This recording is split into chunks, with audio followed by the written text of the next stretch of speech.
July 9th, and we are going to begin our regularly scheduled select board meeting. And we'll begin with a call to order because we do have a quorum here. And now, pledge allegiance. Pledge allegiance to the flag of the United States of America and to the republic for which it stands, one nation, under God, indivisible, with liberty and justice for all. Quick announcement to start off for anyone who's watching home live. There's been several power bumps, and if we have to operate off of a generator, the live stream will end, but we will keep the meeting recorded and upload the recording pronto. So, as we get started here, any amendments to the agenda? All right, seeing none, we'll go into public comment. Any comments from the public? Yep, perfect. I'll have you come on up, and whenever we have public comment, I always caveat the intent of public comment is to give everyone who wants to speak 3 minutes to speak and tell us anything that they feel like we need to hear. And we generally don't have a policy of not responding if there's questions posed or anything like that. So if we just stare and smile and don't say anything back, it's not intended to be rude. We just like to receive information here and then use that for our consideration. So just ask that you give your name and the street you live on. Sure. And then your comment. Okay. My name is Mary Pennington. I live on Shiloh Road. First, I would like to thank Emily Sampson for her words here to this board on June 25th. I believe her comments appropriately outlined the role, responsibilities, and purpose of the school board, highlighting the importance of collaboration, duty to students, and being thoughtful and open-minded. I have lived here in Durham for 28 years. My 2 children have gone through the RSU 5 school system. One has recently graduated college and the other will graduate next year. They both got a solid start in their educational lives by attending RSU 5 schools. Of the candidates available to fill this open position, you have 3 people who in their letters talk about things such as listening, being compassionate, finding common ground within a variety of backgrounds and ideas, and the rights of all students to receive a quality education in an ever-changing world. One of these candidates has even devoted a career to education in addition to her previous service on the board. Alternatively, you have one candidate with a stated agenda to take us back to an outdated version of education that only served a select population. Mr. Ozga states that school boards ceased to be stewards of education in the early 20th century. I wonder which values of the 1900s Michael Ozga would like to return to. He doesn't get specific. During the regular election cycle, I emailed Mr. Ozga to get some clarification on his thoughts on important educational topics. I asked him about approaches to reading and literacy, how to support students with a wide range of backgrounds, abilities, needs, and challenges, approaches to discipline and behavior, ideal class sizes, and the role of technology in different grade levels. He did not respond. His non-response was all the answer I needed to confirm that Mr. Ozga was not interested in working collaboratively to develop complicated and nuanced educational policy that will serve our students here and now in the 21st century. As a board, to best support our great schools, teachers, and administration in these 3 towns, please fill this open position with your choice of the 3 candidates other than Michael Ozga. Thank you for your time. Thank you for your prepared remarks. Would you be comfortable with sharing a copy of what you wrote with the board? Absolutely. Okay, thank you. Are there any other public comments before we begin the rest of our meeting? Oh, go ahead. Oh, okay. Yeah, come on up. Good evening. My name is Michelle Richardson, and I live on Patriot Way here in Durham. I'd first like to thank the Select Board for undertaking the process of replacing the vacated school board seat in such a thorough and thoughtful manner. I've been on the school board for 11 years and have served as the chair of the RSU 5 board for the last 8 of those. Tonight I'm here speaking as a resident and not as a representative of the board. In my time on the board, I've learned many things about the educational system, both specific to our 3 towns as well as statewide. School board members have a duty to all students in the RSU, regardless of which town they reside in. I've learned that school finance is complex and nuanced. Contracts that cover our nearly 400 employees need to be negotiated to ensure that we're able to attract and retain the best educators for our children. While I appreciate and respect anyone willing to raise their hand to be on the school board, I also know that there is a very steep learning curve when you first join the board. Given that this appointment will only be for essentially 7 months until the election in April of 2025, I would highly encourage the select board to appoint Candy DeSipkis to fill that seat. Candy stepped down from the board this April after serving the students of RSU 5 for 13 years. Not only was her career in education as a special education coordinator, but she was involved in strategic communications, contract negotiations, policy committee, and most recently served as one of our representatives for the Region 10 Career Technical School. She has committed countless hours to supporting the educational system in RSU 5 and can easily step back into that role until a full election can be held in April to fill the remaining 2 years of that seat. Thank you for your consideration. Thank you. And if you want to, no pressure, but if you want to send a copy of any I of can your do stuff, that. that would be perfect as well. Any other public comment? Okay, as always, thank you everyone who provides public comment. We really appreciate feedback at every step of the way, and we're really happy to get comments from folks. Alrighty, old business.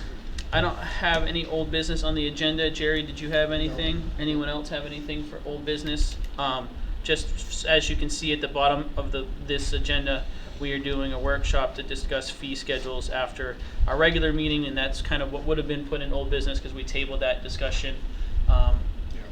Joe and Deb, you weren't at last meeting, but we realized that our discussion was getting a little more nuanced than we had intended, so we figured we'd table that till we could get more feedback. So, alrighty, seeing that done. New business, Municipal Center Visiting Steering Committee appointments. So, steering committee, a lot of folders here. So we got quite a few applications for folks who are interested in the steering committee. So we have 1, 2, 3, 4, 5, 6, 7, 8, 9, which I think is probably more than we were expecting to receive. So I didn't know if we wanted to have a discussion on number of people we want to put on the committee and maybe alternates, or how we want to structure that. 9 is a lot to have for one steering committee, in my opinion. So I didn't know if anyone else had any thoughts or feedback on that. Oh, sure. Where's my hand? Sorry. So I think when we just did the solid waste committee, we did 5 members with 2 alternates. Mm-hmm. I'm trying to remember the Union Church. Was it the same or was it more? Does anyone remember? I think it was 7, I think. 7 with 2 alternates. Yeah, I think it was 7 with 2 alternates. Yeah. I don't have a strong opinion about this either way. I think it's great that we have so many people that are interested. I'm very, very happy to see that. I do feel like sometimes when the committees get a little bit larger, it does make it more difficult, simply in terms of how much time things take to get through. Mm-hmm. So that would be my only feedback about the size of it, Yeah. which I know it's not really very helpful. Yeah, I mean, I guess you could still, Joe? you could still do 7 and then 2, Yeah. you know, and then a couple alternates if you wanted to do it that way. I mean, I think the committee being so broad, I read all the bios Mhm. and stuff, it's a nice broad spectrum of the town. It would be good to get everybody's opinion in to see where we want to go. I think this is probably a longer standing committee than just a short term. I think we want to get a first iteration and then maybe another iteration later on, and a Mhm. phased approach to it, so having more voices is. Can I ask a process question? Yeah. Once it, were you done No, what I'm you were good. saying? I'm Yep. good. Yeah, no, Yeah. Sure. Is the intent to form the committee tonight and then, like how we've done with the, solid waste, we Mhm. provided them with bylaws to be able to get them kick-started Mhm. right away. Do we have a mission set up for them? Is that being established tonight, or tonight are we just establishing the committee, how many members, who's gonna be on it, and then that conversation is taking place another night? Yeah. Did someone say The something? only thing I was gonna add to what I said earlier was, we probably wanna put some sort of, I don't know, maybe a select board moderator in there, or. Yeah, that was kind of something we had talked about earlier this year. Yeah, I know we've been talking Yeah, about and I think that, it's but good. this would be a good use Yeah. of that And- type of position. And so, remind me, Jerry, this is the, this would have some involvement from the town planner as Yes. well Yes. as the GP-COG Yes. person. So, Yeah. for everyone listening at home, more or less, there's this envisioning process that we have some money available for to envision a downtown, and what we felt would be important as the select board is to get some early buy-in or early participation from community members from the get-go, and that's kind of why we're here. So, I mean, I'm inclined to say do a set membership with some alternates, and then have them work with the town planner and the GP-COG representative to come up with a kind of a mission statement as what they're doing, and it's really a steering committee to help provide feedback and provide some assistance on, design and structure of when public hearings are going to happen, when we get public comments and stuff like that. So I feel like it's that would be pretty cut and dry through what GP-COG is going to be able to provide and what our town planner is going to be able to provide. And so I feel like we can appoint members if we want to tonight, and then have them work with the town planner to kind of flesh out that mission statement. Does that seem reasonable? Yeah. Deb says yes. Heather? My only concern around that, I'm on board with everything other than we had the solid waste committee come back multiple times, like, what do you want us to do? What do you want us to do? What do you want us to do? I think because we do have professionals that are gonna be engaged in the process this time, that might be helpful to be able to get to And- what do they need to do. I just don't want this to turn into like months long of, Well, we're not sure what we're And I supposed to be think doing. to assuage some of those concerns, to Joe's point, we could see if anyone on the select board wants to be in that kind of liaison role as well. Because where I see this as different is we kind of have a vision of goal of what we're trying to figure out here is how do we incorporate these funds, what sort of vision do we make, and there's kind of like a deliverable. Whereas with the other committees, some of them are more conceptual of we need to know all the options, we need to know what's on the table, and so I think that's why we had a little bit more structure there. So Okay. I'm fine with proving some members here, proving some alternates, and then having them work with the individual from GP-COG, the town staff, and adding in a select board liaison.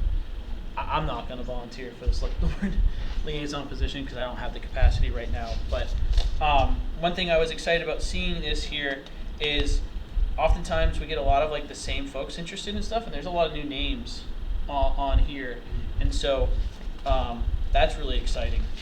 But any other thoughts, Josh? I was gonna say that I'm okay appointing people tonight, but I think if there becomes an issue with, bylaws, with, purpose, all that stuff, I think we need to know quickly, and we need to get back together quickly to resolve those Mhm. issues.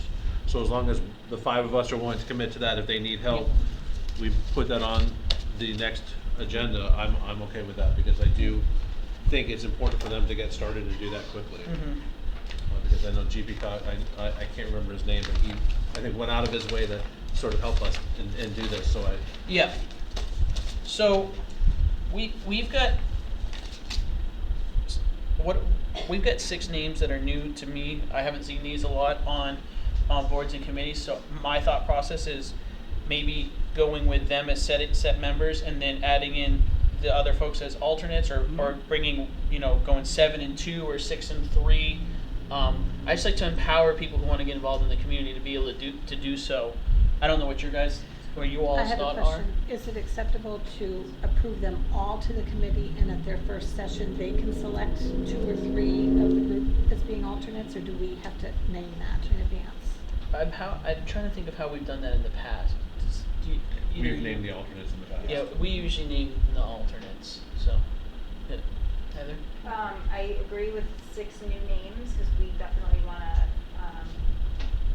be encouraging of new people coming out for these things, so I'm on board with that. I think that we should do an odd number, I think like So it should 7 be and 7 2. 2, Yep. because just to make sure we have an odd number. All right. Mm-hmm. Let's see. So, I'm trying to figure out the best way to propose and accept a slate. And So can I don't know which, 1 second. Josh, you take the chair. so my thought process was, I don't know, I don't remember the name, so I don't remember who's in what pile that Joe was thinking. But I do recall there was at least one budget committee member, and I think There's 3. because there's 3. This, So I think I think there's already been questions about the impact on this and budgets, which I think were addressed, you know, on Facebook and whatnot. But I think it's important to have someone there so that that can be explained to them, especially if we're going to have a liaison. So if there's 3, then one of them will end up on it anyway. But that was just my thought process. yeah. I don't, Good point. I think the odd number and what you say, and that'll automatically put somebody from, you know, the budget committee is, because I feel 3 budget committee members are standing members of other committees now and do Mhm. other things, so having the 6, I'll say, newer folks to our committees beyond there, plus one of the budget committee members would be appropriate as the 7, and the other Mhm. 2 as alternates, so just a matter of naming that last person. All right. Do I write names on a little piece of paper and we draw one? I mean, it sounds like we have the 6 new people, and then we're going to draw one, we're gonna select one person from the 3 existing budget committee members, and then the other 2 will be alternates. Correct. So what we're really voting on is, right now, is which of the 3 budget committee members will be on there. Correct. I would probably go for the senior budget committee member. Yeah. I think it's probably Neil, so, and put him as the 7th person, and the other 2 could be alternates. Yeah, And then just leave it at here. that, would be my recommendation. I don't have all the names here, so I can't make a motion. Yeah, I'm just looking for them now. we've got, so our the members that I think we've all agreed on here is, I can't read the handwriting entirely, Steve Duhame, Catherine Curtis, Patrick Boyle, Devin Garneau, Julia Johnson, and then the other options for the one more spot is Neil Berry, Phyllis and Donna, and so we'll just take one of them and add them to the group of the 6. I had the opposite thought of Joe. I was going to say put the newest budget committee member on this personally, and I think that's Phyllis. But really, it's 6. I'd say 6 of one, half dozen the other. But there's 3 options, so I'm fine with whatever folks want to think. If we want to just do a drawing too, so how about this? Just for sake, I move that we select the 6 people I just listed plus Phyllis to be the members of the committee with Donna Church and Neil Berry as alternates. That's a motion. I'll second. Second? All right, any discussion, just so we can move it along. Sorry, Yeah. I hate to redo this, but can you list the 6 names? Yes. For minutes purposes? So the motion is for Phyllis, Brannon, Steve Duhame, Catherine Curtis, Patrick Boyle, Devin Garneau, Julie Javit, and Julia Johnson to be the members, with Donna Church and Neil Berry being the alternates.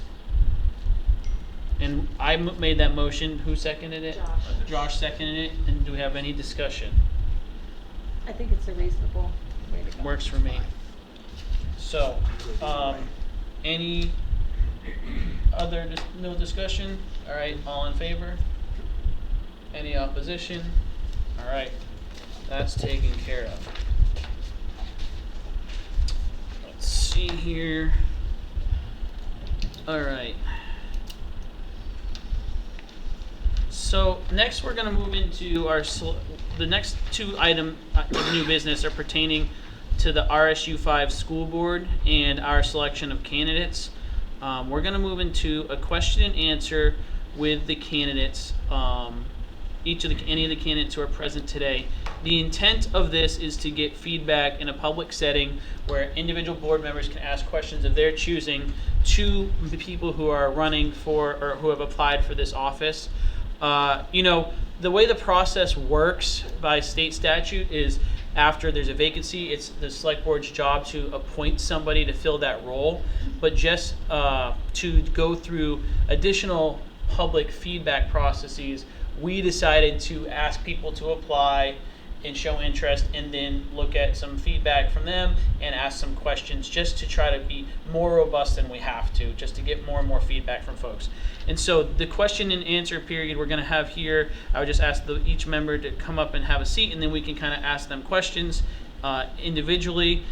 We're not intending for anybody to be debating responses between each other. This is just, we'll ask you a question and you can answer our question.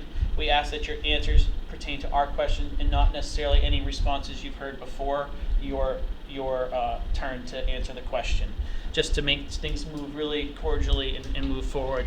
After that, the select board will go into a discussion period about the candidates, and tonight we'll vote to fill that seat. So, do any of the I'll just ask the candidates to come up or the applicants to come up and have a seat. And first thing first, if you have a question about the process that we're going through tonight, please let me know. So can we make sure they have microphones? Yeah, there's one on each table, and then. Do you want us to sit around to share microphones, or? Does that? No, we're gonna go with that? Yeah. So Jerry's gonna pass, so there's four, right? Yep, we're good? Oh, yeah, sure. Yep. I guess there's a tree on fire in front of my house, and my wife just, that's what. Oh, I can go over there. I honestly could use like 30 seconds. Do you wanna come here? Yeah. Do you want to, let's take a break? Yes, you need to be here for this. We're gonna take a quick 3-minute recess here. Sorry, I have to attend to something. It sounds like there's something on fire at my house. So a tree.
Cool, we're back online. Thank you for that short recess.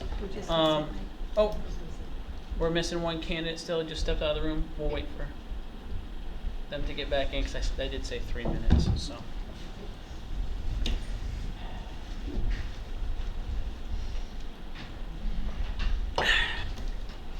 No worries.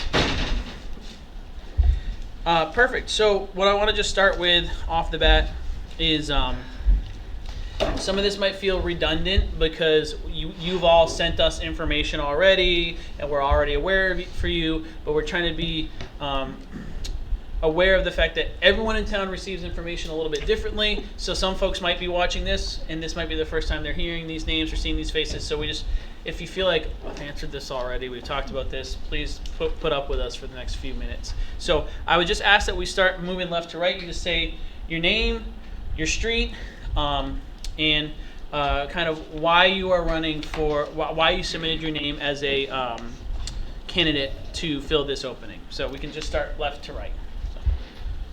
Hi, and by the way, thanks for the opportunity. You guys went above and beyond what you were obligated to, so thank you. So Michael Ozga, Davis Road. I retired in 2020 after 42 years in healthcare. Over that span, I've lived in 6 different states. I've worked in 8. First half of my career was spent in direct patient contact, imaging cancer patients. Second half was spent in the administrative finance side of healthcare. During the course of my career, excuse me, during the course of my career, I've had oversight of service contracts at 113 hospitals in 5 states. I've had upwards of 100 plus FTEs under my supervision. I've managed annual capital budgets in excess of 200 million. I've dealt with shareholders, equity partners, and competing healthcare systems, as well as Medicare, private insurance groups, and credentialing agencies. I have a track record of working with disparate groups towards a common goal. I believe these skills would translate well to a position on the school board. Thank you. Next. My name is Rebecca Polster, and I am from Meadow Road. We sent our letter of intent, so I'm just going to really briefly, because I know time is of the essence for you guys, but I was very sad to see Stacy leaving the school board, and I wanted to have a variety of people showing their interest. So that is really why I put my name into the running, and my son goes to DCS and he's going to be in 8th grade, willing. And I feel very strongly about the school, and I come from a public relations background, and I thought that that could be of use on the school board. Perfect, thank you. Okay, my name is Candace Candy DeSipkis, and my whole career has been education. I taught 5th and 6th grade, I taught special ed, and I was on the school board when Durham was with Lisbon many years ago when I stayed home with a preschooler, and then the superintendent asked me to come back and be the special ed director. So I did that for a while, and I've been on the school board here for quite a while, moved away from Durham for a while and then moved back. I'm sorry, I live in the big old house next to the Union Church on Royalsboro Road. And I guess what I would say, when my term was up, I chose not to run again because I'm looking to downsize, and thought, I've already told the guy at the planning board, you ought to do some community for old people here in town who don't want to leave. But I probably won't be in Durham for another 3 years if I really am able to move through with all that. What a headache all that is. But I would really be honored to continue my work on the school board. As Michelle said, I've been in charge of the communication committee, policy committee. I've been on negotiations with the support staff in the district, and for the last couple of years, I've been one of the board's representatives to Region 10. And it's very, very impressive what they're doing that our students can go and be part of. And actually Region 10 is looking to try to become a full school so that kids don't have to go back and forth all the time, that kind of thing. But I would like very, very much to continue the work I've done and be on the school board. Thank you. Next. Hi, I'm Steph Worth, and I live on Millbrook Road. And I applied because, first, I have 2 amazing nieces whom I love very much, who are students at Durham Community School, and this gives me a deep and connected interest in the success of RSU 5. I also bring an interesting combination of skills. As a CPA and a clinical social worker, I feel I'm uniquely positioned to understand both the financial challenges that the school is facing and also understand the well-being and the needs of the kids and the students. Third, I bring a long and successful history of working collaboratively on teams and high-pressure situations and in situations with many competing perspectives and priorities. Then finally, I applied because I'm someone who's willing and able to listen and to ask meaningful questions and to support RSU 5 and its identified goals and challenges, and not to bring my own predetermined answers or my own agenda. I would instead bring curiosity, compassion, and creativity that this role requires. So, thanks so much for your consideration. Perfect. So that's kind of our first blanket question, and I had a few questions that I wanted to ask each member, but I also want to make sure that the board members have chances to ask questions as well. And so the questions that I'll just say out loud, the questions that I was going to ask, and we can decide how we want to pose those, or I just imagine there's probably going to be some overlap. Just ask and. All right. Well, I don't want to commandeer the lion's share of the speaking like I tend to do. So some of you have already answered this already, and so, but just I'll do a reverse answer here. And do you have any experience working on any school board previously, or the Durham or the RSU 5 school board? And I understand that some folks have answered this, but I want to pose everyone the same questions. So just start. So my answer is no. Right. Okay. Yes. Yeah. My answer No. is no. Yep. No. Okay, thank you. Thank you for humoring me as well. And then the next question is if you have any experience working within school systems, either as in contract capacities or professional capacities or in tangential work experiences. So I'll start with you, Michael, and we'll go the other way around. So No. no, okay.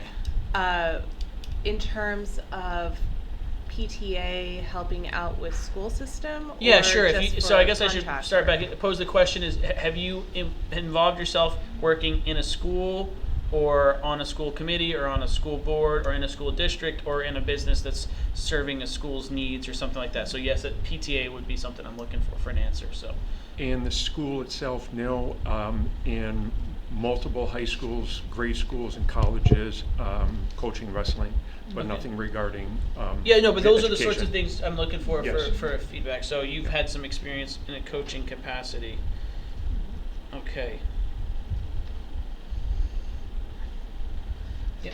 At my son's previous school, I was on the PTA and a member of a variety of committees and events and fundraising.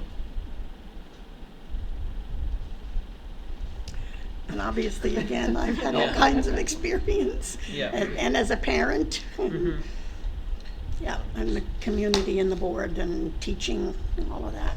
And actually, one of the things I did back in 1978, another Durham resident and I started the special ed program at Durham.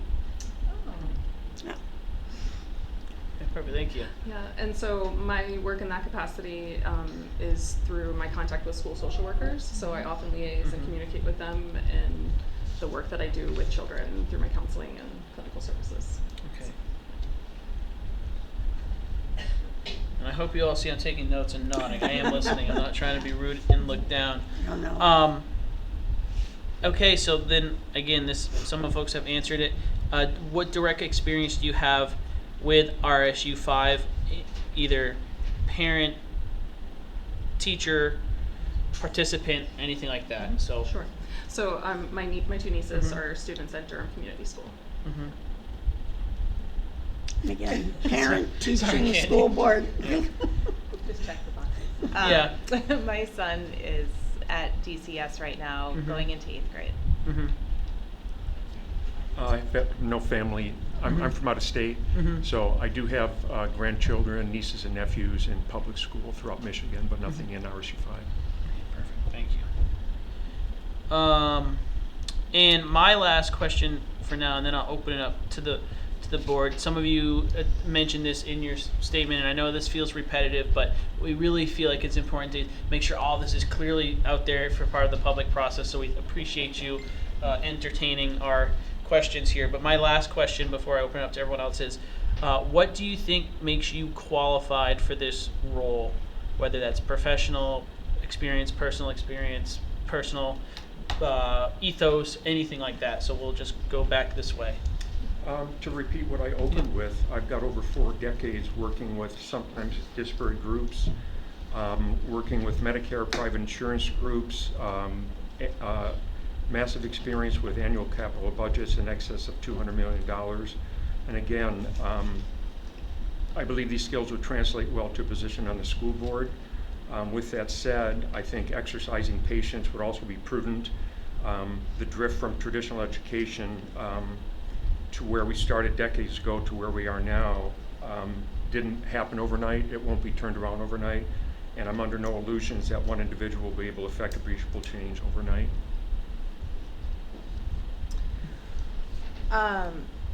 So I actually grew up in Durham, and I moved away for a period. Then my family and I came back into my parents' home a few years ago, and I'm very grateful for that opportunity to do that so my son could go to DCS. I know this town, even though it's changed drastically from when I was a kid, but I still feel I know the people here. And I come from a communications, public relations, and marketing background. And from what I've seen with Facebook and other forms of social media and how people have been talking to you guys about how, why is the select board choosing? Why don't we get to vote? There's a definite communications lack happening right now. And not that I am a sole person who can solve that problem, but there definitely needs to be some sort of communications help, not just with the school board, but with the people in the town understanding what's going on. And I've seen it left and right here, and it's a lot of chatter, and I like to think the best of people, and I like to have them come to a table and have a conversation and not just bite each other's heads off. And I feel that I'm a very capable person. There are people who have a lot more experience than me with school board, and I would like the opportunity, but I definitely feel that there's so much growth that can happen. The DCS RSU5 program, I'm so thankful my son can be a part of it. We're having a great time with the school, with the people, and I know it can flourish even more, and I want to see it flourish more. Obviously, all of my experience and whatnot, but a couple things that I will mention is most of the time, I don't want to be bragging, but I'm usually a pretty good leader. Most of the committees I'm on, I get chosen to chair them.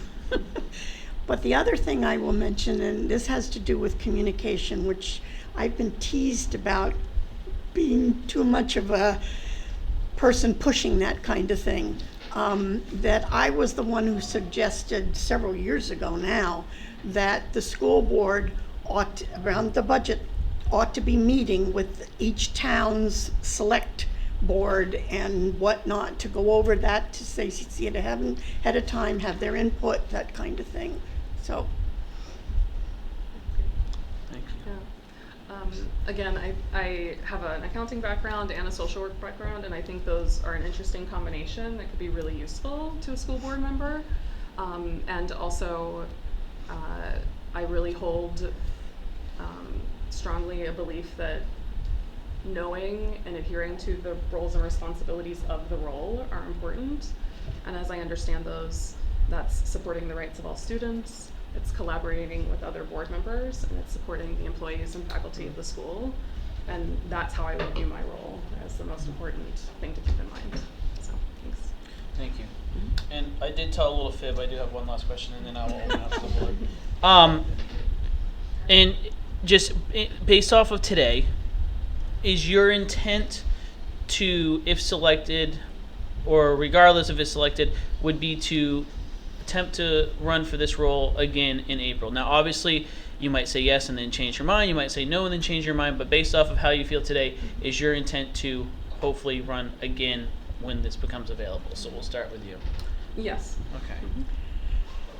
I guess I would have to say that's up in the air because, as I said, this old lady is looking to downsize.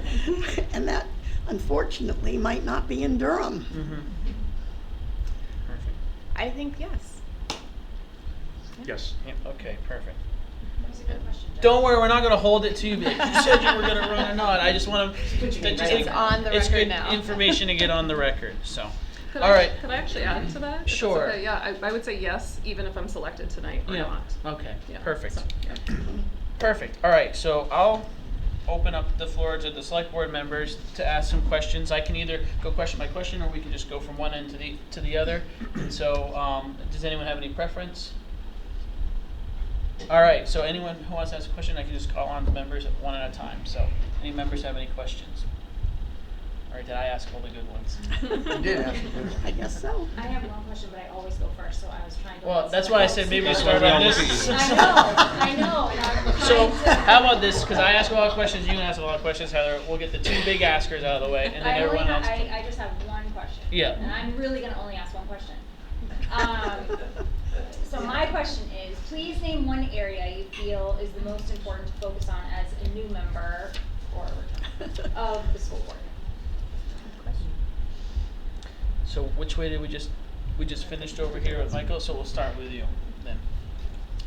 Could you repeat that, please? Please name one area you feel is the most important to focus on as a new member of the school board. Based on, I spent the latter part of February and most of March visiting probably 3 or 4 dozen homes, gathering signatures to get on a petition to get my name on the ballot.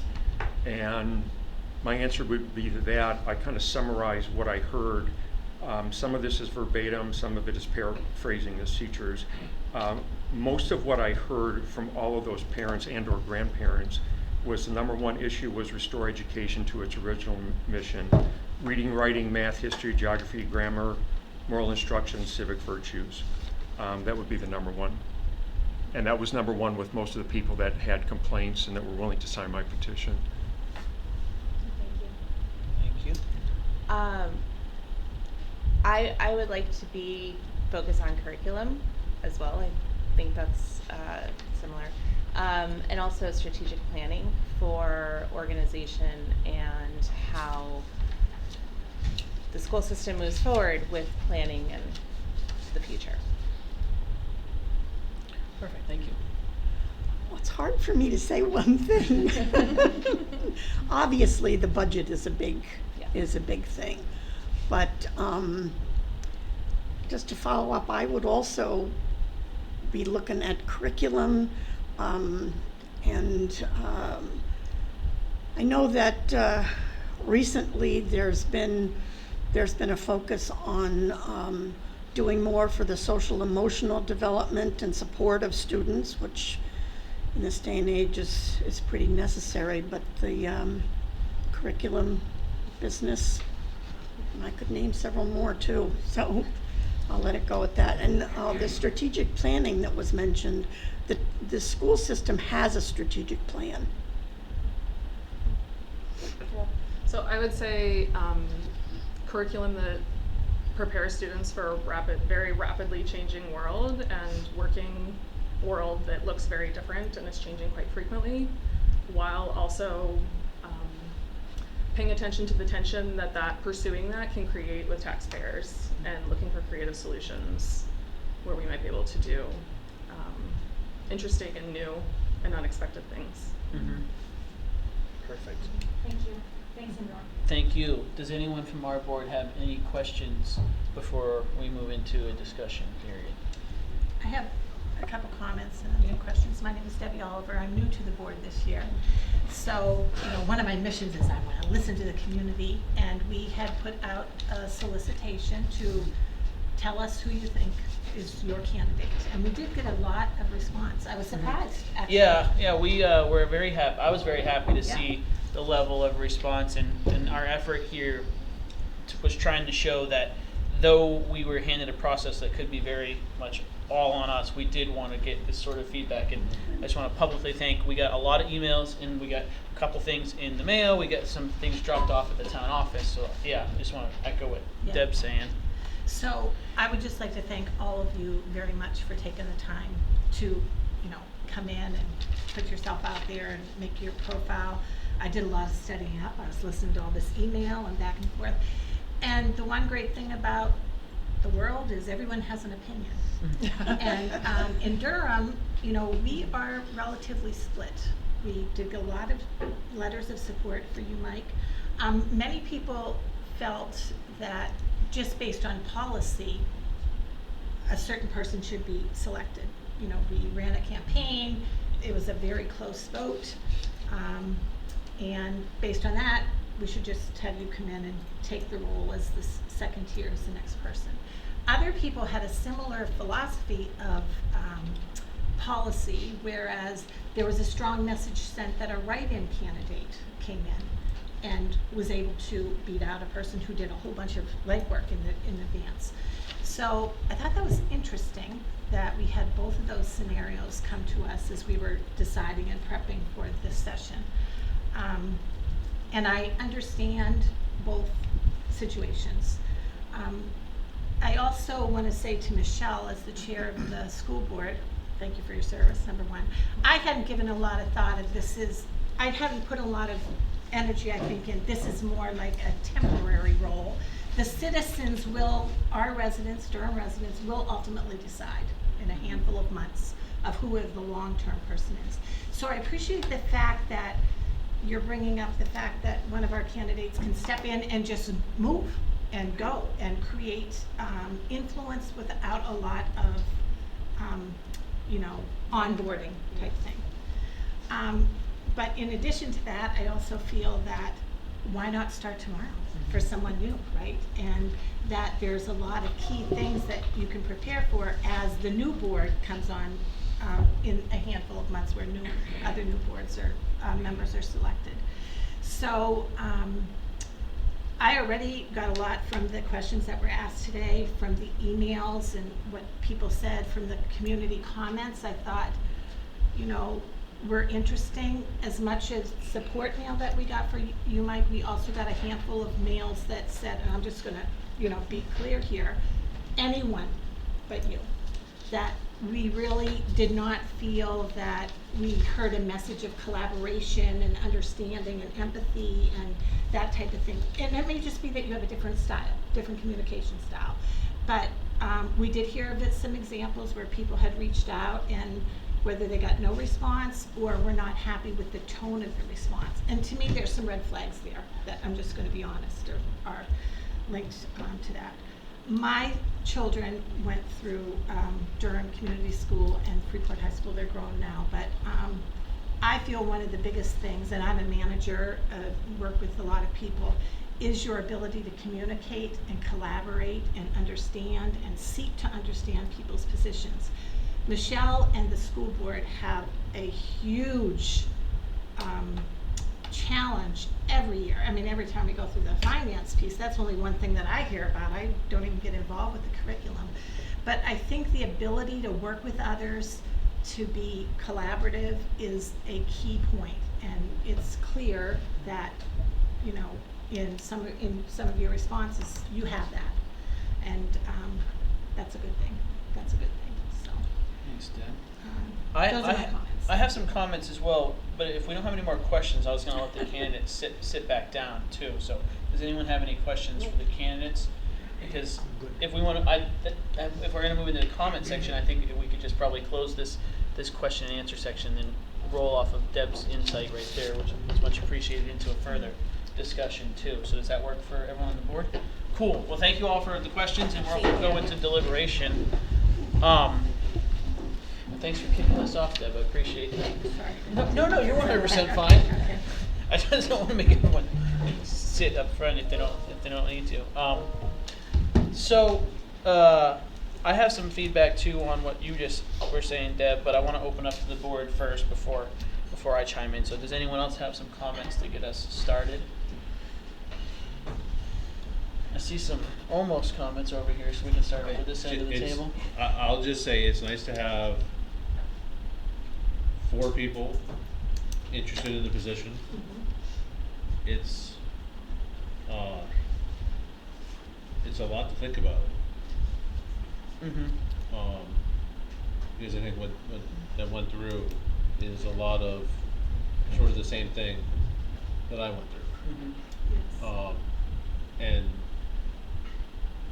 And so trying to decide, and I was hoping that some of the responses tonight would make it easier, and it didn't, so. It's like, I'm not sure, I think what you said, there were some people who were for one person or another,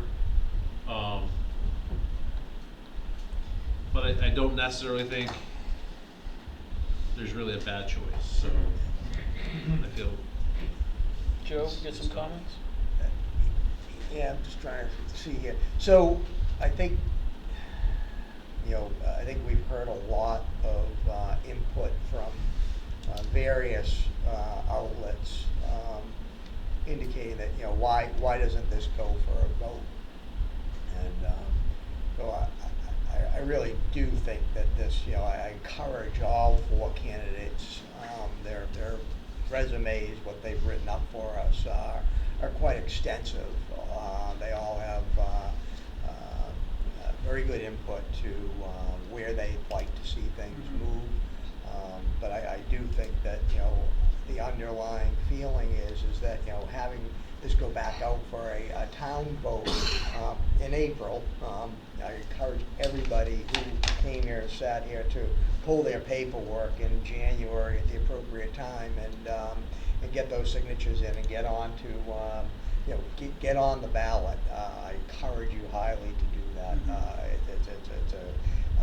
Makes it a lot easier for the voters to see everybody that way. But I would lead that, our outgoing member of the school board, the school committee we should move forward. I'd actually be willing to even make a motion that direction at this point. Yeah, I do want to give Ed, anyone else on the board has a Unless quick anybody else has comment it, to yeah. say before we go into a motion. But Just to allow the decision to be by the voters Mhm. later on any of the newer candidates that are up Yeah. up for this position. And I appreciate everybody's input. I'll say volunteerism for this. It's hard work being on any of these committees or boards. Yeah. It's Committees not are to be thankless taken lightly, tasks, yeah. And you've got to report to a lot of different people at different times. So I have some comments, but I can let you go first, Heather, if you'd like to.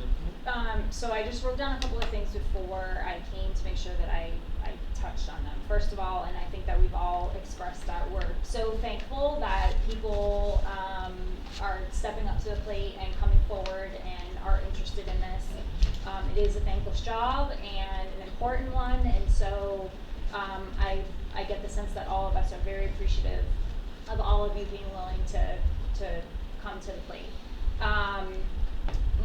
I wrote down, similar to what Debbie did, that we received countless emails with widespread support all across the gamut.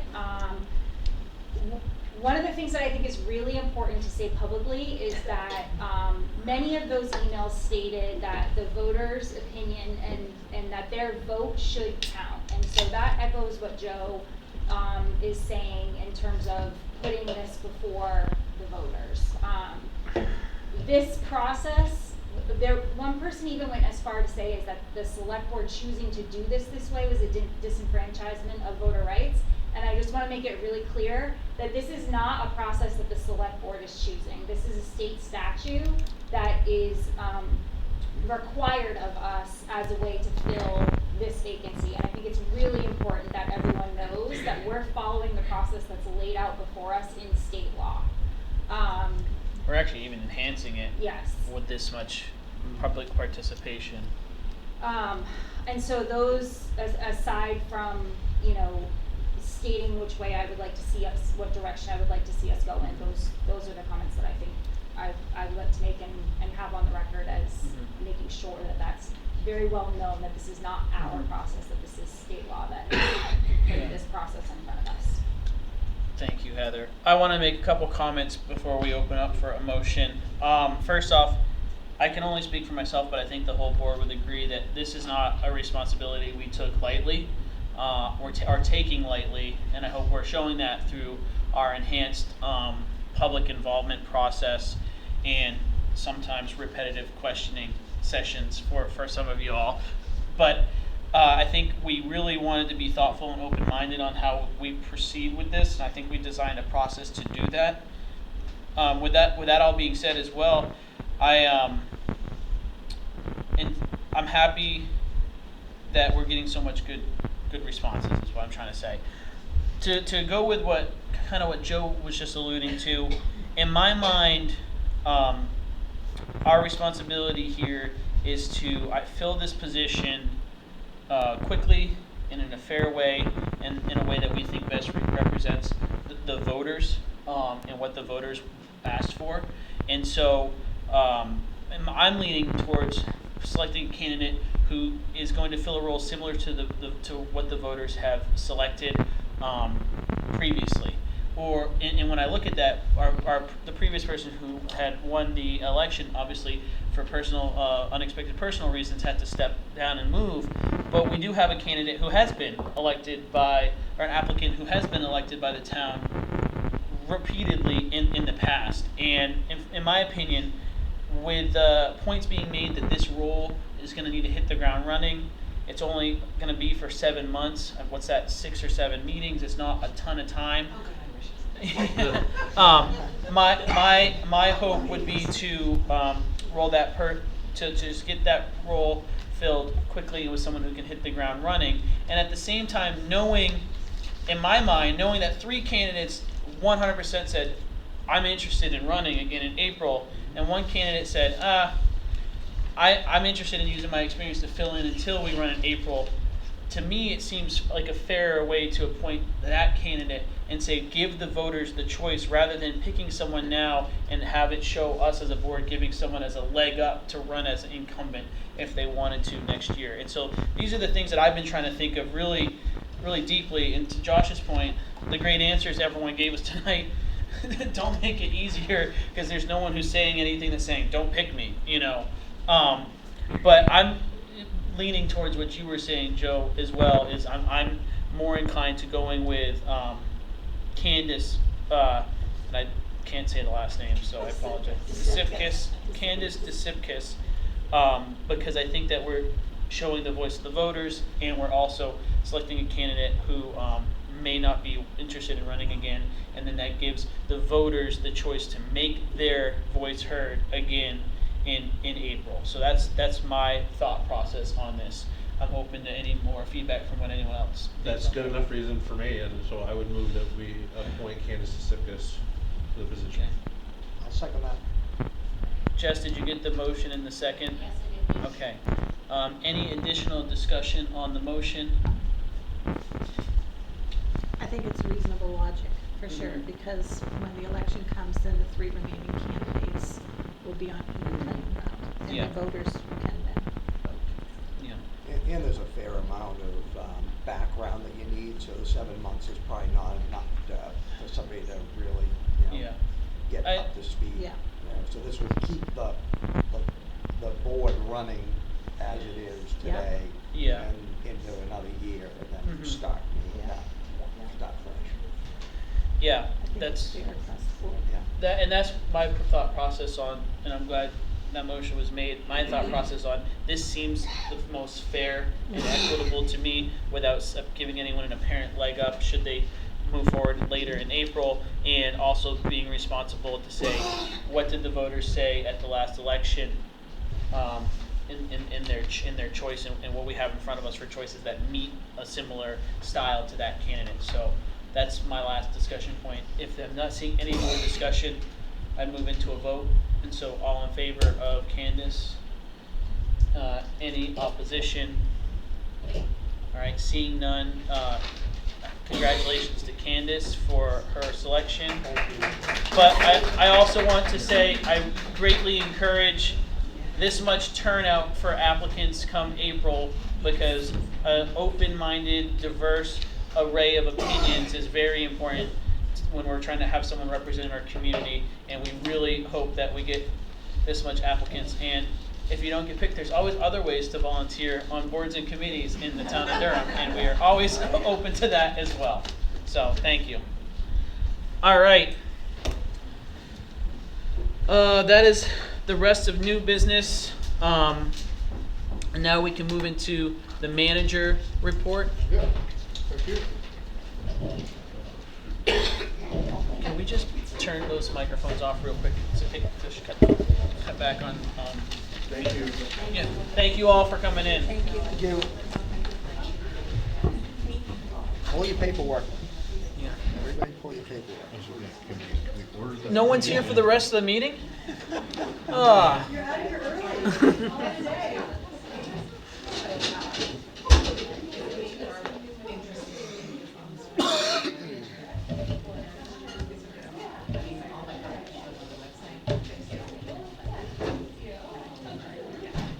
Oh, I shut that one off. Thank you. You have to turn it on. Thank you all very much.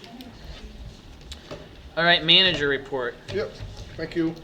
So not a whole lot to report, just some minor things. So the Public Works just got done grubbing out the stumps in front of the town hall. Oh, Looks pretty good. does it? Plenty of rain for the grass seed. Yep, and I think, you know, it's not gonna stop there. I think we need to do some landscaping out there. I don't know if it'll be this year. But I think we wanna make something sort of, we kinda wanna make it fun. And what I mean by that is, I think what Calvin wants to take a picture of it, and he can send that to like a landscaping, and they'll kinda dress it up. And I think if we do like 3 different types of what it looks like, give it to the board, and you guys pick what you like, then maybe we can do something in town and have the folks in town maybe vote on what they would like. But that's gonna be down the road. I think it's important that the residents have say in what that looks like, because it's pretty bare right now. We definitely need to dress it up. Yeah, Josh made a comment about how he didn't realize how much those trees blocked the view until they were gone, and it's Yeah. like, I drove by today and I was like, whoa. Like, Yeah, I don't like it. It's Yeah, open. but it's just the first phase of it. I mean, those trees were rotting. Yeah, no, I totally Yeah, understand, but it was just, It it was is. like, oh, there's a building there. Yeah, so they've got that done, which is good. I got an email this afternoon, the website, the new one should be going live tomorrow wow. at some point, so And everything's gonna be on there. everything should be on there. Kimberly Darnell put a ton of work into this.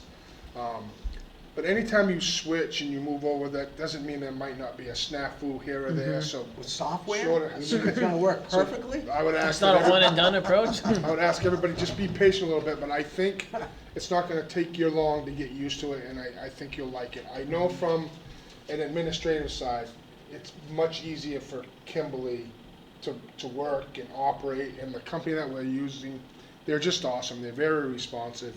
It has been a really smooth process, so kudos to Kimberly for doing an awesome job getting that done.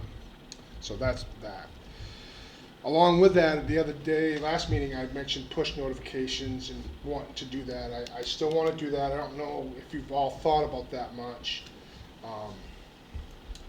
I'd still like to get a little bit of feedback if you think if it's good. If I find in the budget, I'm probably going to do it anyway as an administrative thing, because I think it would be a good thing. Because like the whole Casella and picking up trash on July 4th. Right. That would have been just an easy push notification saying, Casella will be picking up your trash on July 4th. Yes. Done. There's no comments, there's no Right. mean Debate, stuff going. yeah. It's Yeah. just, here it is. I think this would be a really good thing for the town to. I want to get jump in going. on this because I stopped by the office earlier today, and Jerry and I talked about something, and I think that I'm seeing with this iteration of the board is we're all trying really hard to get information out, and then sometimes we almost get slapped in the face for in the comment sections and stuff like that for trying to be helpful. And I think that when you can be part of an app and just receive a push notification that select board meeting tonight, RSU 5 board, appointment occurring, Yeah. please attend, or, we can have a push notification that has a couple bullet points on what the purpose of the sheriff coming to town Right. was to talk about. It's a way to just disseminate Information. direct and concise information, so I'm a huge fan of it. I think I am. someone like Freeport or something might be using it, because I keep getting emails from Freeport saying, join our community notification. I'm like, There's I'm on the other side of the line, leave me alone. There are a lot of towns moving to that side of stuff, and it also marries in with our website and everything, so when Kimberly would do a push notification or thing, it automatically goes to the website, news blast, we can set it up that way, so we're hitting multiple streams with one application. You so- could also push your blog out there. Right, so Or photos of a new envisioned yard. Yeah. Or the- I with think one of the benefits that I lawn see chairs to it and would hammocks. be when we had the massive road closures because of the storms. Yes. Yeah. And then people being able to get notifications Right. of when roads are closed and when roads reopen.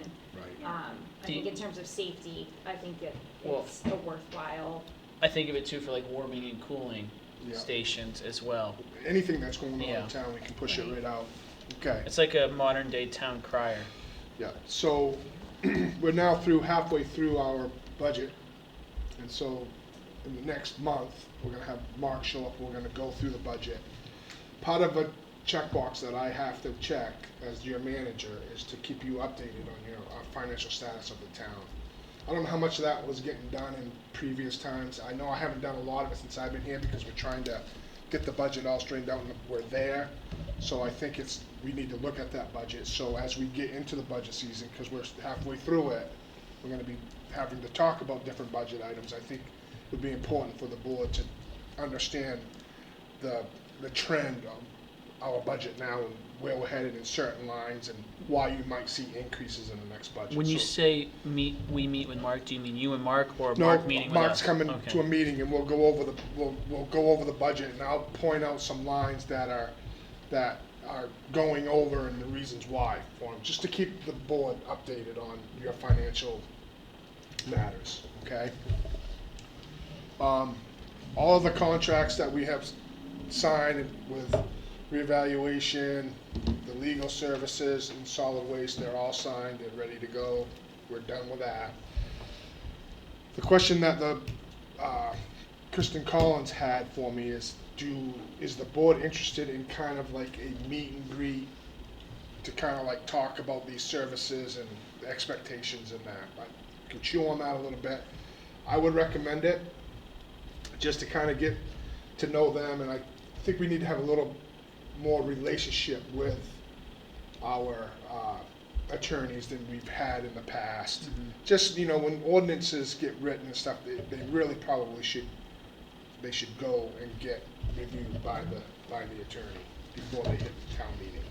Things like that, and, executive sessions, we can talk about that, when's appropriate, what are we doing those, just all kinds of things, get their perspective on the role of government, your responsibilities versus my responsibilities, how they marry, how your responsibilities are with the boards and committees, just to kind of get a kind of an overview, and like maybe what we want to work on as far as policies, internal policies, not so much ordinances and stuff, but internal policies. So I think about that, when that might be appropriate, even if you want to do it. The only other thing that I have that is important to me is, while I was away on vacation, I didn't get one phone call, not one emergency, and I just think this speaks to the staff that we have. They're awesome. So I just commend them on their excellent work, and it's always nice when you can go away. Of course, I want them to know if there's something really bad, you gotta call me. So, but they didn't, and I think when you go away and that happens, I think it's just hats off to the staff here in Durham, so kudos to them. On that note, I'll work next Monday, but I'm off Tuesday, Wednesday, and Thursday next week for vacation too, so just keep that up to. Other than that, things are going pretty good. We're doing really well. Awesome. Yep. Any questions for Jerry? Can you, I feel like I don't understand the time, you don't have to answer it tonight, I'm not trying to put you on the spot, of the codification, like, update status, like, I thought we were gonna have something to look at going into town meeting, and I feel like I just don't even know where we stand with that stuff. So the codification company has our land use, the whole book, and they are now they're reorganizing that whole book as we sit here right now. For example, like the definitions and the things were in the back. Well, George is in conversation with them, and he had talked to me today. Those definitions really should be in the front of the land use. So if that had been the case with the whole, maybe Alan would have saw them. But so it's really, they're gonna organize it to way they think it should be organized. And then they'll be working with George, and it's gonna be a little bit longer of a process. And we'll keep you updated as it goes on, because George is really kind of leading that too. And hopefully Alan's gonna be involved, because a lot of that stuff involves the code enforcement officer. It's So, usually a couple-year process. yeah. Hey, Alan, you want to turn your mic on real quick? Thank you. It's usually a couple-year process. Copy. Yeah. So, it's just getting underway right now. So, I don't have a good So when we update. did the contract with them, the way that we have the contract for the reval, we have like a completion date of whatever. Is that also true of that? No, not necessarily like a drop dead date, because I don't think they know how much work they were really getting into until they got the book, and how much time we're going to be able to. We'll work with them when we can, but it's just right now it's wide open. Okay. They're going to flag some stuff. George is flagging some stuff, but we'll keep you posted as it goes on. But it sounds probably unlikely that something will be in front of us in time to propose something for warrant language Right, I don't for this believe year. so. Okay. And they're not even really gearing it up to change the ordinances. They're gonna inform the planning board and us of what needs to be changed. It's up to us to make those changes to bring to town meeting. And so I guess my one question there would be, if they're writing like concise reports on here's what needs to be, I'm taking it you're gonna send forward us those copies Yeah. as well, before, like, I mean, I feel like a lot of this is gonna fall on, the planning board for the administrative portion of it, but I want to make sure that we're getting involved at the onset there of, okay, here's the lift, so we are understanding what sort of lift is going to be needed from town staff and planning board and stuff like that. Right. There'll be recommendations. They Okay. will recommend this, and that, and it'll be up to you folks to take the recommendations or not.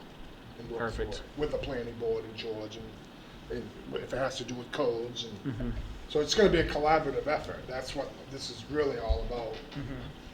Between all I think of us. what my concern is that I just don't, and I brought this up before, but just because we haven't heard anything about it, I'm just checking in. Yeah. Is that I would like to see it done the way that North Yarmouth did it, where they went through and they did the whole thing at once, so that we're not doing like, we did this, and then 5 years later we're doing this, 2 years later we're doing this, 2 years later we're doing this.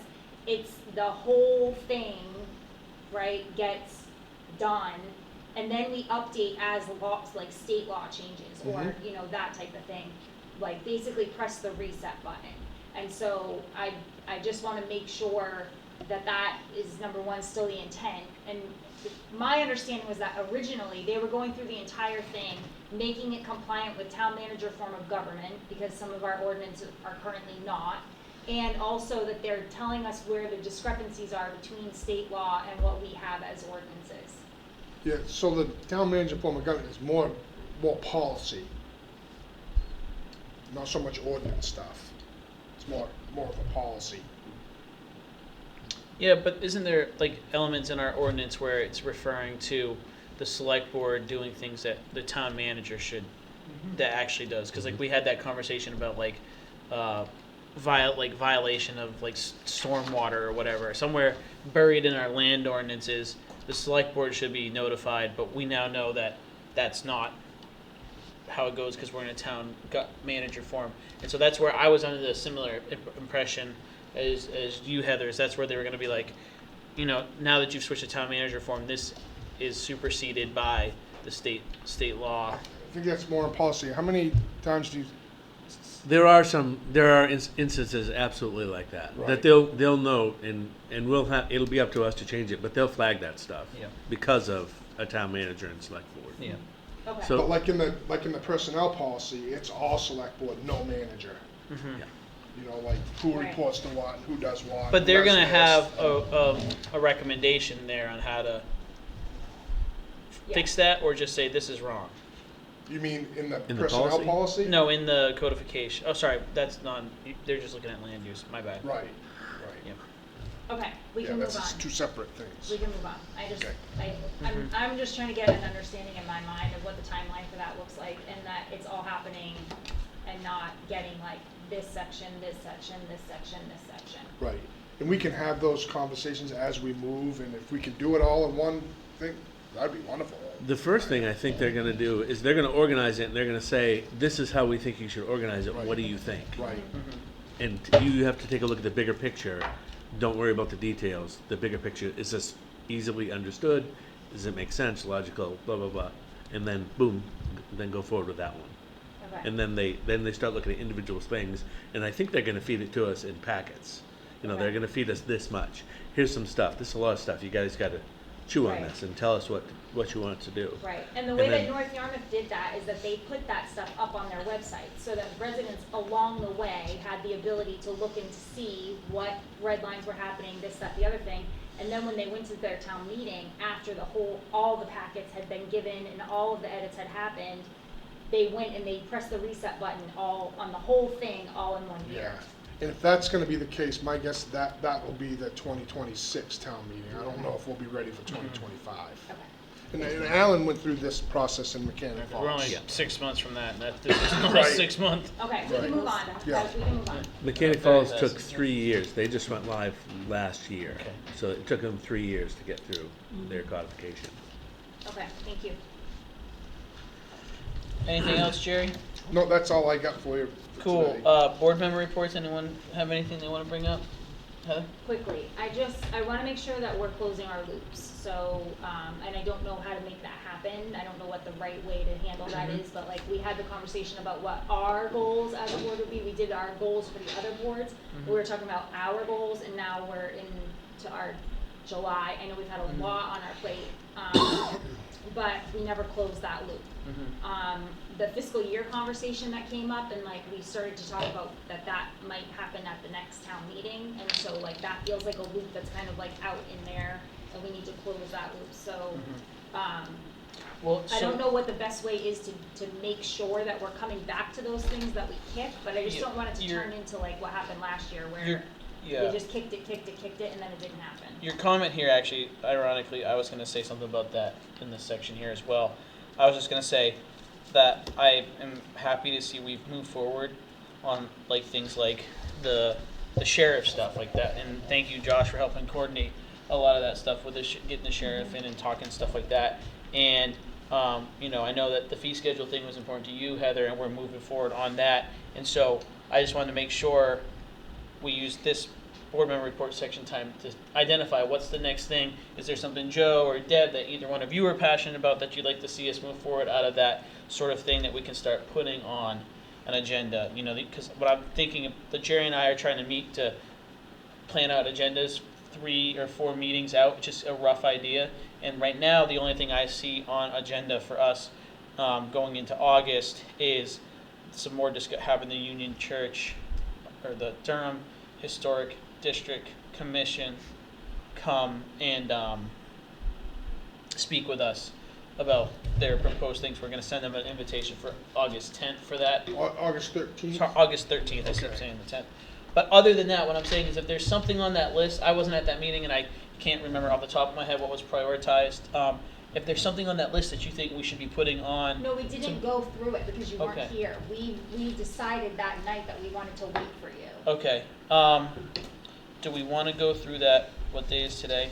Do we want to put that on the agenda to go through on July 23rd? Yeah. Okay, we did have the meeting and had Yeah. a discussion. Did someone volunteer they were gonna summarize them? The Well, we days had that the talked flip about? chart, we had the Right. flip chart, and then we did the thing where we all said which ones are numbered, Mhm. right? But then we didn't we can't have 20 goals. So do you want us So to that's pick? what I mean, I think we should summarize that conversation with the flip chart notes or whatever, and then that should be an agenda item. Let's look through this written list and figure out what are the top 3 or how we're gonna scatter them Do you over want the to? years. Should we put that on the 23rd agenda? Do folks want to put that? Yep. Yeah. Joe or Josh, what do you think? Yeah, I think that's I a mean, good we idea. should- Just we and should just have documents and for at that. this point we're 6 months out. Yeah. We're 6 months through. If we just can maybe find a couple of those that we can address and put on things, that works for me. And I think we had the conversation with Donna that she was gonna talk about the fiscal, Right, in that same meeting, have Mark come in and talk about the budget. right. And so when are you planning on them coming in for that? Well, I was gonna work with you on that, I like the 23rd. Yeah. Does that seem too much for us to tackle on the 23rd? To me, that's a priority because that's. Yeah, 100%. I thought it was something we would wait for the reevaluation, but Donna's comments that it needs Yeah. to happen sooner rather than later. That was like a secondary and tertiary thing in my head, but then after hearing Donna's comments, that kind of elevated to Do closer Donna- to a top priority for Do me. Donna and Mark have to come the same night? Could we have Donna come the 23rd and Mark come the first week of August, or the first meeting in August? Or do you First want meeting them- in August is going to be the Durham Historic District Cons- Yeah, it'll be the historic Commission, district you know what I'm trying to talk about say. Article 12 and 5.1. Okay, so Yeah, let's and that's do- going to be a full meeting, I think. So Donna and Mark on the 23rd in July. Yeah, because I think Mark can add value to the conversation when it comes to how we do this and Mhm.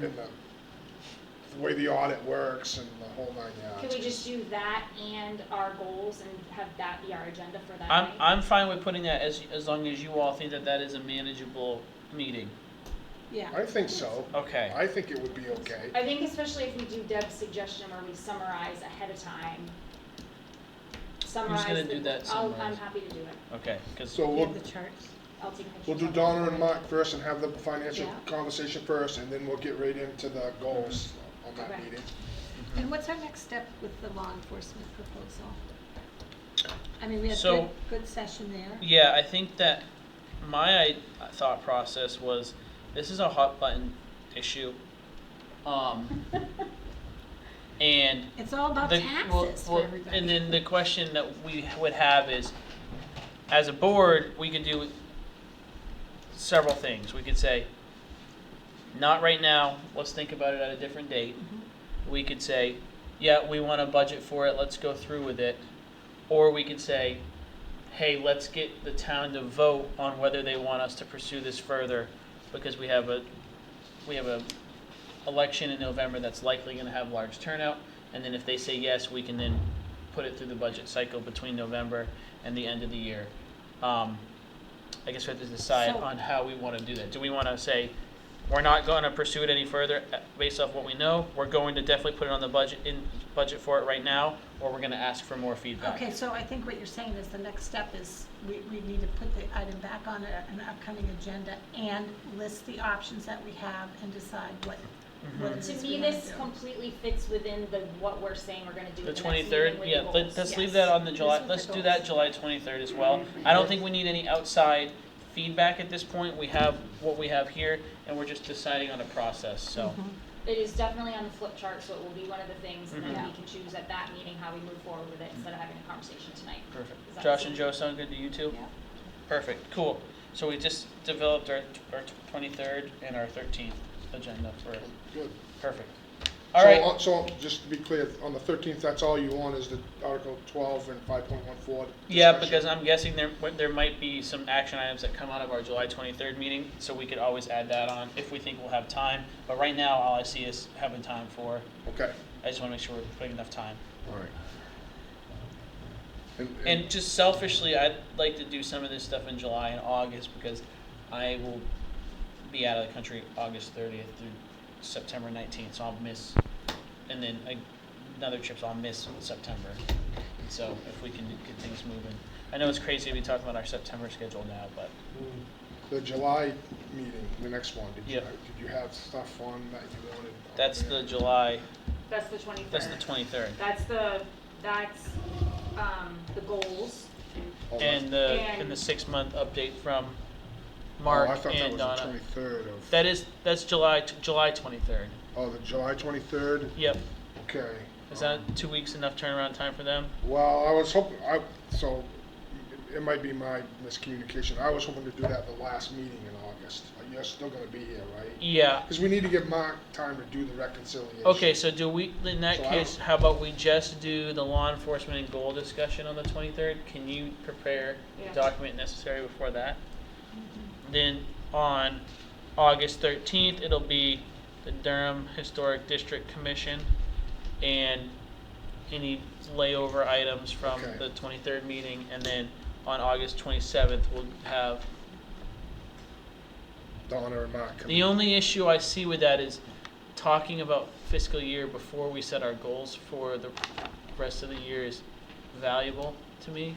Because if we're getting information from Donna that makes us move that up on our to-do list, but we're talking about what we want on our to-do list before we get that information from Donna, it's kind of like putting the cart before the horse. She's already I think talked about how it should be a priority for us. Yeah, okay, so if everyone else is comfortable I with what they need to Yes. talk about that as a priority, okay, perfect, then I'm not worried. I also think that while we might get through this, I don't think we'll get through all of this Yeah. tonight. And And- so I think that we should plan to have this also on the next meeting. Perfect. The July 23rd, Yeah. any Yeah. kind of wrap up? So speaking of that time, let's wrap up this board member report section. And I have a motion to approve the consent agenda. So moved. Any discussion, or second? Second. Josh? Any discussion? I see none, a motion to approve. All right, thank you, and thank you to folks who caught some edits that needed to be done on the minutes last time that we're approving, so. Upcoming meetings, 7/23/24 and 8/13/24. We just fleshed out what our agenda is gonna look like for that, and then the planning board is meeting August 7th, 2024. I think they have a meeting this Wednesday too, right? Tomorrow. Tomorrow, and Oh, I then so took it- that, yeah. July 10th as well. All right, does anyone feel like we need executive session? Alrighty, so I would accept a motion to adjourn, and then we'll move into a fee schedule workshop. My only policy question on this would be, actually, before I make that motion, ask for that motion, if we decide to change a fee tonight and we're in a workshop, will we have to go back into a meeting to change the fee? Yep. Okay, so in that regard, do we want to keep the meeting open and just move into a discussion on these fees? So if we we advertise it as a workshop? Because there might be fees that we would want to vote on changing tonight. There are definitely some cheap, Yeah, there are definitely some in a that you workshop, you wanna. can't vote. Yeah. So what do folks think? Should we just stay in? Is it critical that they actually get changed tonight, or could we just? Some Yeah. of them There's are, a yes. couple. Oh, really? There Yeah, are I a few. didn't know until tonight. So- Amend the agenda right now? Yeah, I guess we could amend the agenda to just move this into, A regular meeting and just discuss it. yeah. All right, I would accept a motion to amend the agenda to move the workshop discussion into the regular meeting Under old business. under old business. So moved. Do I have a second? Second? Joe? Any discussion? All in favor? All right, so let's get these warrants passed out, but, this is all because we started this fee structure, as we know, we have an update where we now can update fees, periodically rather than annually, and we started this discussion a couple meetings ago, our last meeting, realized we were getting a little bit more in the weeds than we had time for, so we made a couple of adjustments, and then we decided we would have a further discussion tonight on some of these items, with a little bit of groundwork being done in advance for this meeting. The initial assessment here is that we're going to be moving forward to try to bring our fees commensurate, or talk about our fees, and see how they are commensurate to some surrounding communities and what best serves the needs for Durham. So, Jerry or Alan, did you want to kick off on something with us, or do we want to go section by section and just have a discussion? I think I'd like to start with road association fees right off the bat and do that Cool. section by itself. All right, so in process format, let's just go section by section, but because we know that that's a priority section for the town, let's start there. So if you look on the second or third page of the packet that I handed out, the red and black, it's road associated fees. Those fees, so there's 3 there. Town road entrance permit, and that's by the road commissioner. Assigned E911 addresses and private road sign fee. Those are all fees that are out in other communities. We haven't done any fees at all. What do you mean for when we those. say out? As in other There- communities have those and we Yes. don't have them? Okay. The other communities do that, and they charge for those fees. And we're not doing that, and those are very time-consuming activities for myself and for the road commissioner. Okay. And, Josh, did you have a question? No, before we jump right in, I wanted to relay a comment that I received. And that was that we were, driving away. I'm trying to remember the phrase that was used, but essentially we were driving away any development in town by talk of raising fees and not associating them with the cost to the town. Mm-hmm. And so I guess my first point would be, is that the goal? And if that's the goal, I think it needs to be stated. If it's not the goal, then my question and what I would want to know when we talk about fees is, are they related to the cost of the town? Mm-hmm. Yeah, so sorry, Heather, go ahead. So my position, and I did research this week with some of our town staff regarding some of the fees on this, is that I don't feel like applications, subdivisions, any of those things should be subsidized on the backs of the taxpayers. That those items need to be at cost to the applicant, the developer.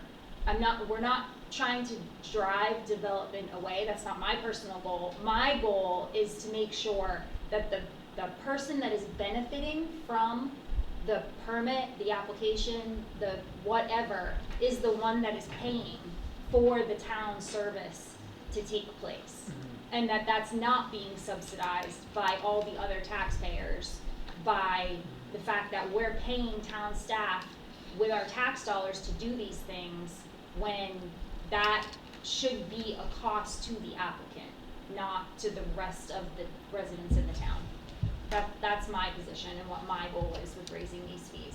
And they're also so substantially low compared to all of the other surrounding towns near us. Even at 50 cents a square foot for a building permit, that is still below the surrounding towns. So my thought on it, Josh, is I think that when we, similar to what Heather just said, we have our municipal staff that are funded entirely off of the tax base, and in Durham that is almost entirely just property tax. And so in my mind as well, if there's a certain baseline set of expectations that we all pay into and we all get out of, and I know you know this, but I want to repeat it for everyone else here. We're all paying into trash pickup and we're all getting trash pickup.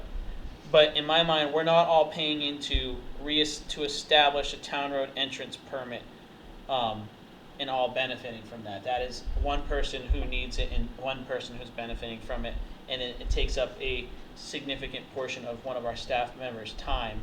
And in that way, I think that charging for that person's time for that discrete measurable task is appropriate. And I did a little bit of discussing with our town planner about this. I asked him a couple questions, and he said it's pretty standard in other communities that some of these building inspection type stuff, or even just a building inspector, is that cost is covered.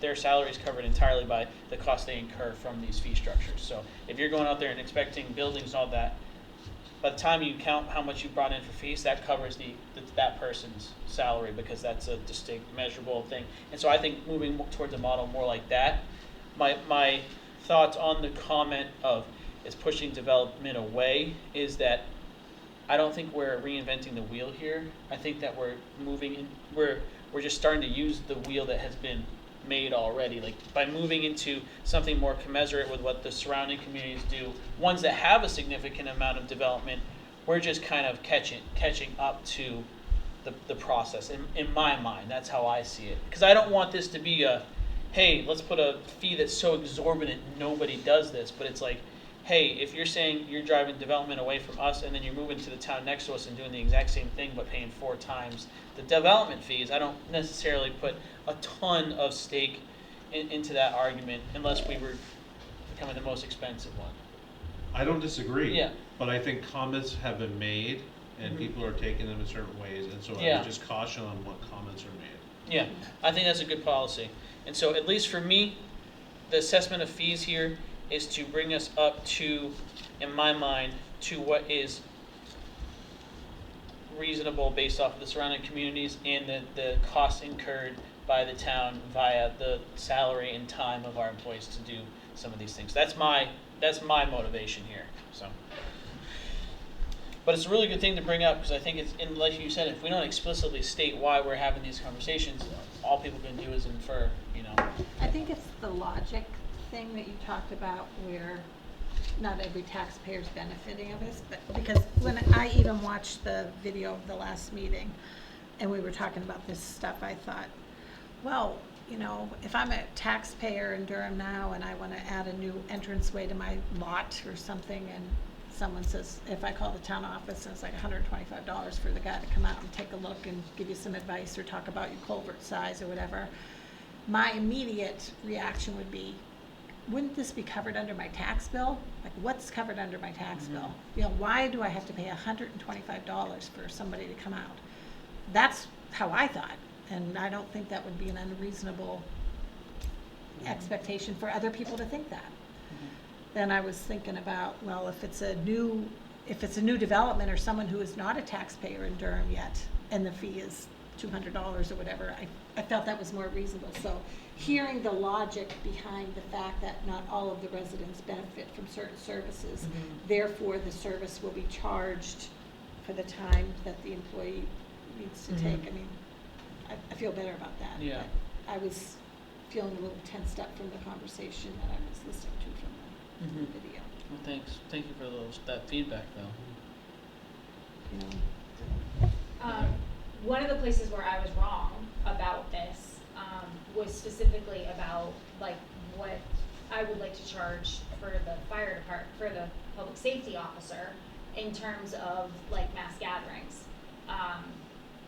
I was under the assumption, or like on the 4th of July, that he would staff more expecting some type of incident around the fact that we have fireworks going on, you know, residents setting off fireworks, or mass gatherings where there could be something potentially happening. And he educated me on the fact that, you know, that no, I don't staff more. We're staffed 24/7, and my staff is my staff. And so charging a fee, a permit fee for that type of thing wouldn't incur more cost to the town, which would speak to what that comment is, right? That would not be an appropriate place, even though other towns also are charging for mass gatherings, because I think that perhaps they go out and inspect, like, that they can access it with emergency vehicles or whatever. That type of thing, where they have to go out and do something that's not part of their normal job description, right? That type of thing would incur a fee. But just to have a permit for a mass gathering, for the sake of having a permit for a mass gathering, is not an appropriate charge because it's not directly related to a service that's being performed. So I am cognizant of that as I'm going through this, and I am seeking out the proper answers from town staff as to what constitutes a service that should incur a fee versus what should not. What do you think, Terry? I think that it is appropriate to charge fees for services. These things like entrance permits, they have to be inspected for safety, the culverts put in right, all of that stuff. They are crossing the town's right of way, the town's property. You want that to be done correctly. So it is appropriate, and it's standard operating procedure, really, for most municipalities to charge fees. It's like how much you charge is really the question. And to that point, I know that like I had a conversation with the town planner, and this is just a estimate number, but like we talked about what percentage of your time is spent working on things that directly benefit just the applicant of something, whether it be a subdivision, whether it be anything, and I don't want to pick on subdivisions or anything like that, but anything that you're spending your time on that is functionally helping one person or just a couple people, or maybe even someone that's not a town community member. And he said, probably about 25%, and then 75% of my time is doing just the standard town planner stuff. And then I said, well, do you think we're capturing, based off your hourly wage, do you think we're capturing through those fees 25% of your yearly compensation? And he said, no, we're probably shy of that. And so I think that that's where we're getting at, is that we're not saying, oh, we're going to subsidize every position because we can charge exorbitant fees. I think we're just saying where it makes sense and where we're having things. Because I think an example, and we can get into it, but the example like Alan brought up was like establishing the 911 location takes half a day, and that just is a half a day that he's not spending working on something else. Or the private road sign, it took more money, and we weren't even charging enough to cover the expenses for that. So that's where I think we're getting with these fees, and that's where I'm hoping tonight we can find that number, not turn this into a profit turning type thing. So. Right. And there's a benefit to it.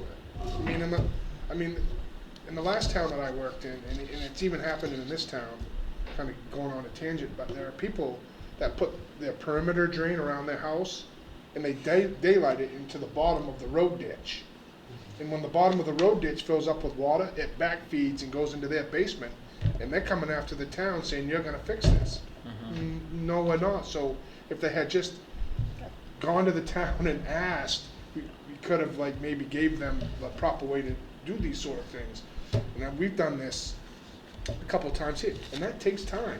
It takes staff time to go up there and My comment was just that look at that. having the logic articulated and even written down on that I think is important. Right. So we don't have a misunderstanding. So one thing I hadn't One thought about. second, Alan. Josh, did you have a So comment? I just want to, can we get back, I just Yeah. I feel like we're getting, No, that's fine. it was just a comment that I wanted to raise that I had heard from more than one person. Perfect. And so now we're just off, Yeah. and it's already eat something. So some of the things I hadn't considered before is that road fixing stuff. I'm fixing, and I have to fix on a regular basis, mistakes from years ago. It's continuous, and I'm doing that now, and that takes a ton of time because I have to go out to individuals and talk to them about, well, so this road isn't set up right for 911. It's not compliant, and the ambulance will never find you. They'll be running around in circles and convincing them to change their number or change the road name or, that takes a ton of time. So some of the stuff like the sign fee for replacing the sign is increased. We were charging $126, as I mentioned before. That's just the sign. That's all we were charging. That's all we've been charging. That doesn't count the pole, the placement, the time of the people putting it in, or any of that stuff. And when signs get messed up, we replace them. Where's that come from? Where's that money come from? It's got to come from somewhere. Yeah. And one sign repeatedly gets stolen. And I'm having conversations about that sign.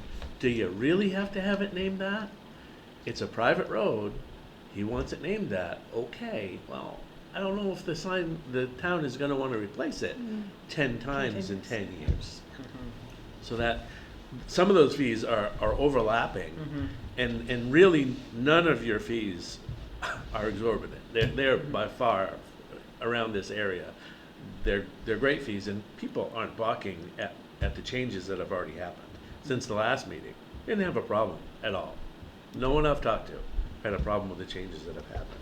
So, I think we fully answered, or at least provided some feedback for Josh's comments from the public, which I think is important. I'd like for us to just, in respect to time, start going through section by section, and let's start a little out of order with this road associated fees, just because of the importance. So, it looks here that you've talked about establishing this town, establishing a town road entrance permit of $125, assigning an emergency 911 address for $125, and the private road sign fee of $245. Is there anything you want to tell us about these fees, why, and then we can have our discussion and approve or reject them? I think we just talked about why, like, So- the motion to approve it as written. We have a motion to approve the fees in red here under road associated fees as written. Do I have a second? I'll second. Second from Deb. Any discussion, additional discussion? All right, all in favor of the motion? Any opposition? None? Jess, do you have a copy of this for the note taking over there? I will have a copy. Okay, perfect. So we're just approving the 3 lines, the town road entrance permit, the sign 911 address, and the private road sign fee. Now that we've got that one, are we good to start from the front page and just go through? Sure. Okay. Yep. So any application administrative fee of $50. Can you give us a little update on to why that's there? So I did meet with Heather this week, and we talked about certain those things. Lots of towns just charge an administrative fee, period. That's the fee for any application that comes in. It's $50, and as I've told you, I'm the code officer in Wales. Any application that comes to me automatically is $50, and then the fee for whatever is happening. $50 and the fee for whatever happening. Not state plumbing permits, those are all state set. So the plumbing permits are not like that, but everything else is like that. So, and just so you know, the fee that we added a fee for inspections, occupancy inspection. I'm charging that with the building fee at the beginning for the first inspection, just to process it. I didn't want to forget to charge that. I didn't want to know what number I'm on. If I charge it with the building fee, it's already done. It's there, and then I know if there's a second inspection required, I won't go back to do the inspection until they come in and pay another fee. So. All right, do I have a motion on the application administrative fee? I got a question there. So Yeah. the $50 fee is on top of the rest of the fees that are here? Yep. And that's, a lot of towns do that. There are many towns that charge that. Why wouldn't we just roll it into each of them again? Why wouldn't we? So the way I take- read it is like, it's like an administrative surcharge. Yes. Whereas like, a quote for a business, and then they're saying, here's the quote to do the job plus 10% for administration. It Or doesn't matter to sometimes- me. Sometimes it's the people at the counter that are processing an application, and then the staff person that is specific to that goes out to do the inspection, or goes out to Well, whatever. And so the administrative fee or the application fee covers staff time to process an application. It's like when I have a new child that is registered, it takes me hours to go through all of the documentation required for them to be coming to daycare. That's an administrative fee that they're charged for my time to process all that paperwork. And then their tuition is charged on top of that. This is akin to that. And if you look at any other towns, they're all charging administrative fees. So to follow up on that, did you guys get this is a copy from fee comparison from 2022 that we got at our last meeting, and just not swaying your opinion one way or the other, just stating here, Gray, New Gloucester, North Yarmouth, Pownell, and Sabattis all do charge an admin fee of between $20 and $25 for 2 years ago. that was Those two. as of 2022. And that's for the staff to fill out the application on behalf of the person at the counter? Is that what I'm understanding? It's to Or is, because, process I the mean, application. I'm just making, it's for what? Just, but what are we doing for the $50? Questions answered, asking code questions, asking, can I do this? Is this okay? What else do you need? What do you? Filing, charging the cash receipting, reconciling at the end of the night. It's a lot. So when I come in to get a generator hooked up, I have to pay the $100 for the switch and the $50 fee. So you went from saving me $25 last meeting to costing me $25 this meeting. So, I'm not suggesting this, I'm just saying other towns do it. So, Yeah, I guess I'm having a hard time with doing it as a separate fee. Roll it into the rest of the fee structure. I only want to, quite frankly, pay once. Give me a bill, tell me how much it's You're going to gonna cost. pay once, they're just No. gonna charge you both. Yeah, but Yeah, I guess my I question don't know. to Joe's point, it's, why not just add it $50 to everything else? Why It's have it nickel and called diming out everybody, separately? yeah. That's what I'm trying to understand. What if there's we like, can justify $50 is covering the administrative part, and the other stuff is The covering the adminis- knowledge and the whatever no, for no the offense, the specific. administrative part should be part of whatever it is you're applying for, period. So if there's an administrative part to an electrical fixed rate, then make that $150 for an emergency generator, not $100, if that's what you want to cover. Don't make it a separate fee just to walk up to the window to ask, questions about it. And we shouldn't be filling this out either. Like, meaning our employees should not be filling out the right, application. and they're not, but they Right. have to review it to make sure that it's complete, and I that don't takes believe time. that, I believe that the person who's actually going to process that, is it gonna be the people at the window processing it? They don't know anything about electricity. So, no offense to them. I think that this is more of they I can wouldn't assess expect whether them the to- whether the permit application is filled out or correct. It's That's, like, that onus is on the person filling out the application. It's just like filling out a but subdivision. if we don't application. if we don't use admin time, It- if it's on the onus of them, what we do is you're saying hand it to the clerk, and the clerk doesn't look at it all and says application filed.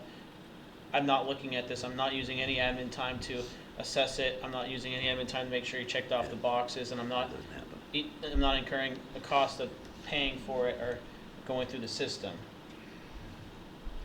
Because I the understand that the payment onus for is them it's- to do the yeah, application it- correctly, but we I don't just don't know. say, hey, all applications have to be correct and we'll just file them. So, I mean, I hear you on this.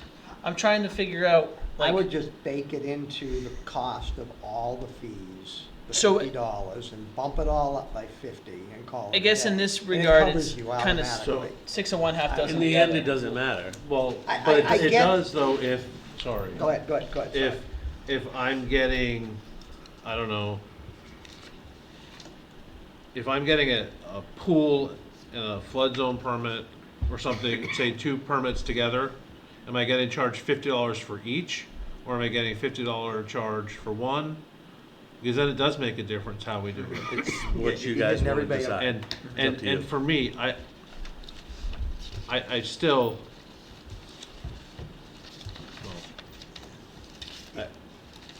Yeah, I mean, I don't know, it just doesn't, just hit everybody up for the extra $50 if we think we need it for administration. Don't make it a separate charge.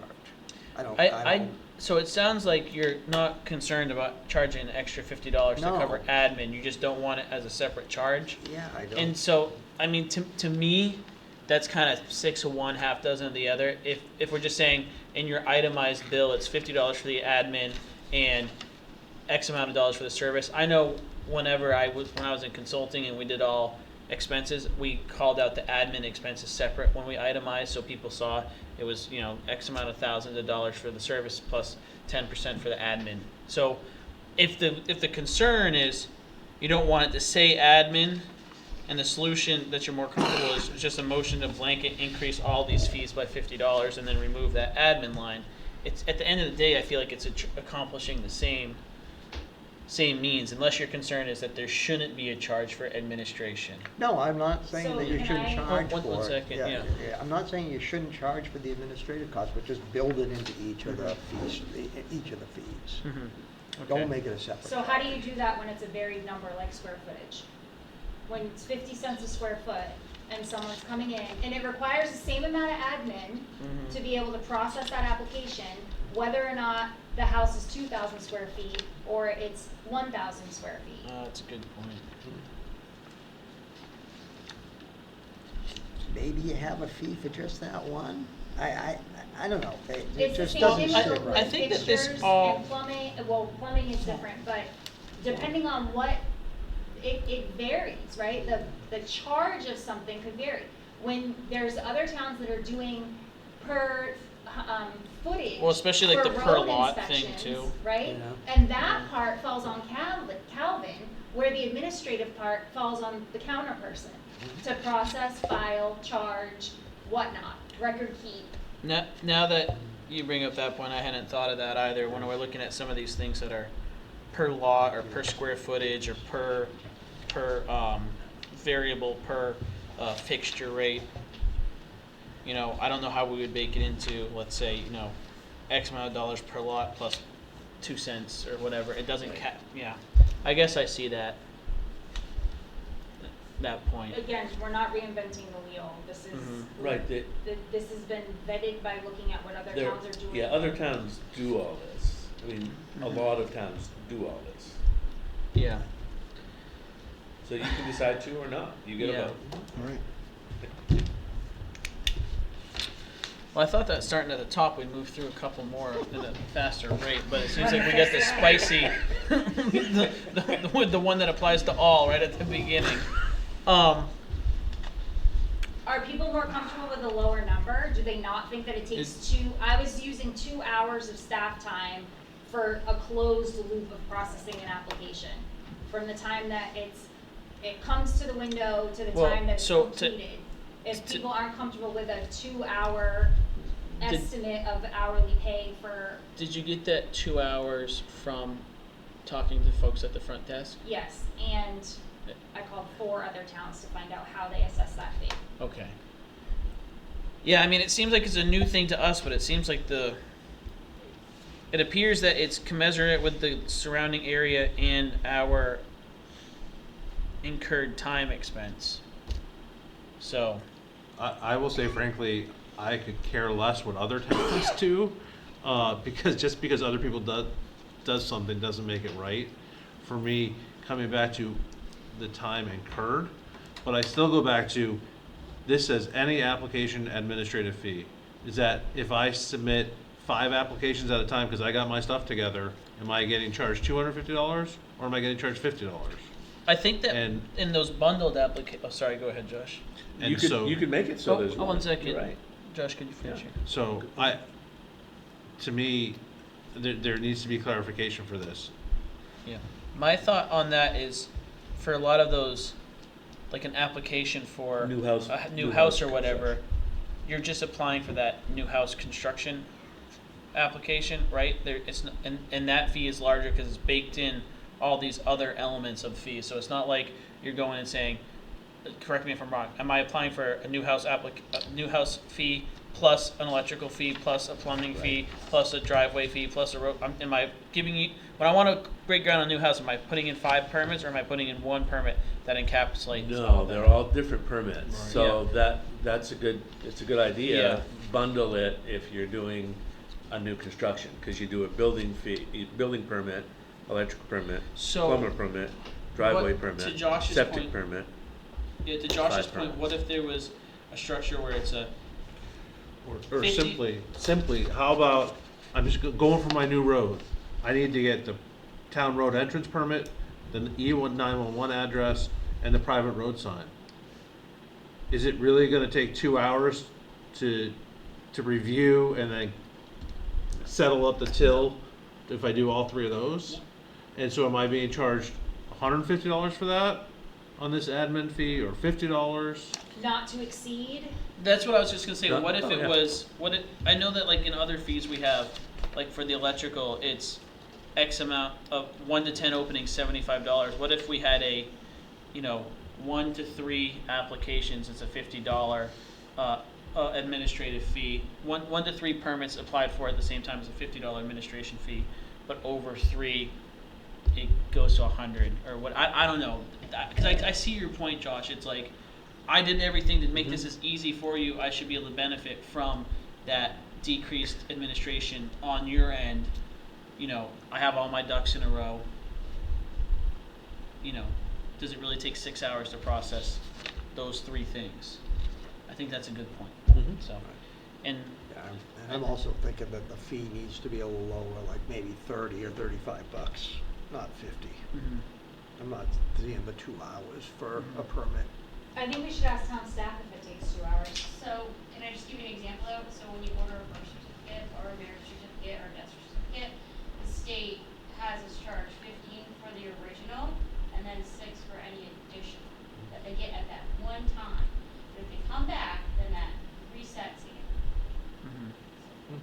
so to that point, and to Josh's point, like, you're rewarding people who are doing things up front in the right way, and then if they got to come back, then they're incurring another cost. So maybe we say for 1 to 3 permits, it's $50.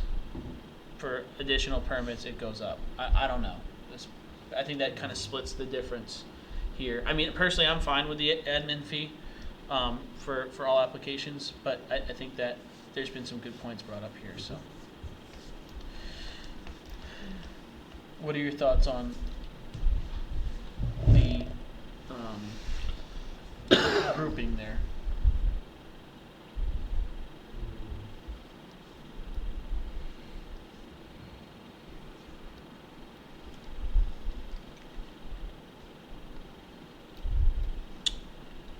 Well, to move on, I need a motion for something.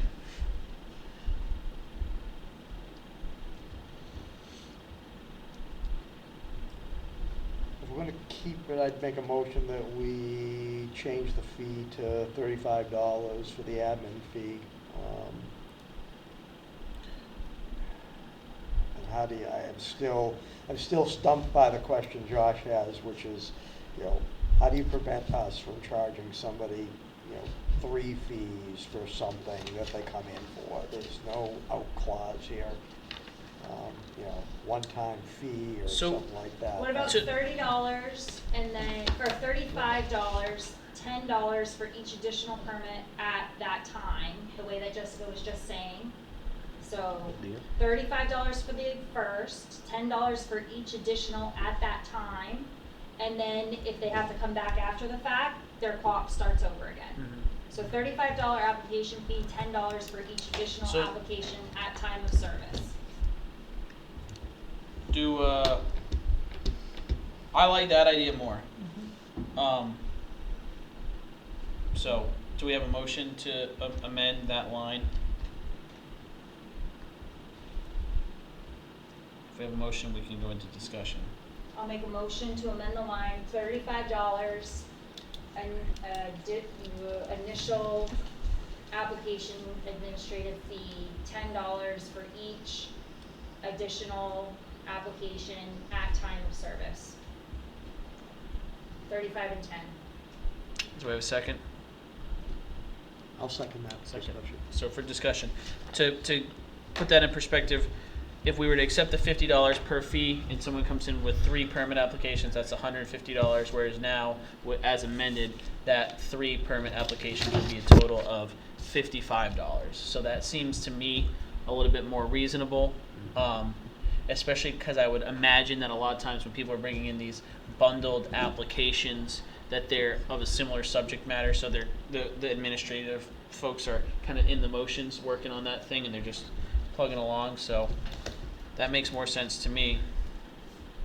So for a new house, it'd be $75 or $80, $75 or $85. Mm-hmm. New house application fee. Mm-hmm. And what would it have been if it was just $50 per house? Per 300 or so. 250 or 300. and that's but we're talking about it's just the administration Just fee. the administration Yeah, fee. I'm comfortable with what this amended Yeah. motion is here. That sounds good. It's rewarding you for coming to the town office prepared. All right, any additional discussion? I just have a question. Alan, how often do people come in with 2-3 permits at once? A lot of people come in with one permit at a time. Only a handful, the developers come in with one. Here you go. Well, like for myself, when I built my addition, I came in for my building permit, my electrical permit, and my plumbing Yep. permit, all three of those at the same time, because I knew my addition was gonna contain those three things. And usually people don't. They usually come in separate and it drives me nuts. So They this come in would, at different times. this would be advantageous to him, Yeah. right? Because Hey, if it would- cuts down on admin and saves people money, that's a win-win to me. I agree. Cool. So the motion is to have an application administrative fee of $35 on the first permit application submitted, plus $10 for every additional permit submitted at that time. And if you return, the timer starts over. Any additional discussion? All in favor? Any opposition? That was really good discussion and Compromise. It was. compromise. Yeah. It was. Go team. Commercial construction is the next one. Right now Good it's job. We got through one. it's two.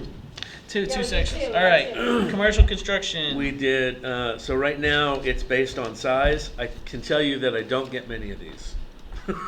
You probably know that, but I don't get many of these.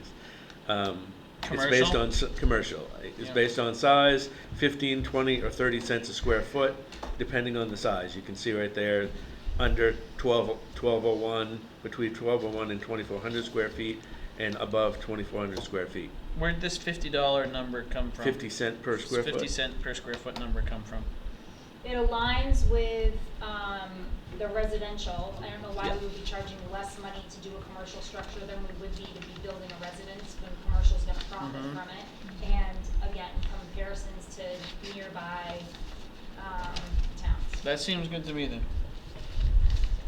Do I have a motion? I'll make a motion to accept the red line edit of all commercial industrial structures in additions to commercial and industrial structures, at 50 cents a square foot. And then this, everything below is stricken from the code. Correct. So, do I have a second? I'll second. A second from Deb. Any additional discussion? That makes it simpler, and I'm all for simpler. Yeah. Works for me. Lots of lines go away. I just had a question. Why should residential and commercial be the same? I mean, I would right, think that commercial was- would be more than residential.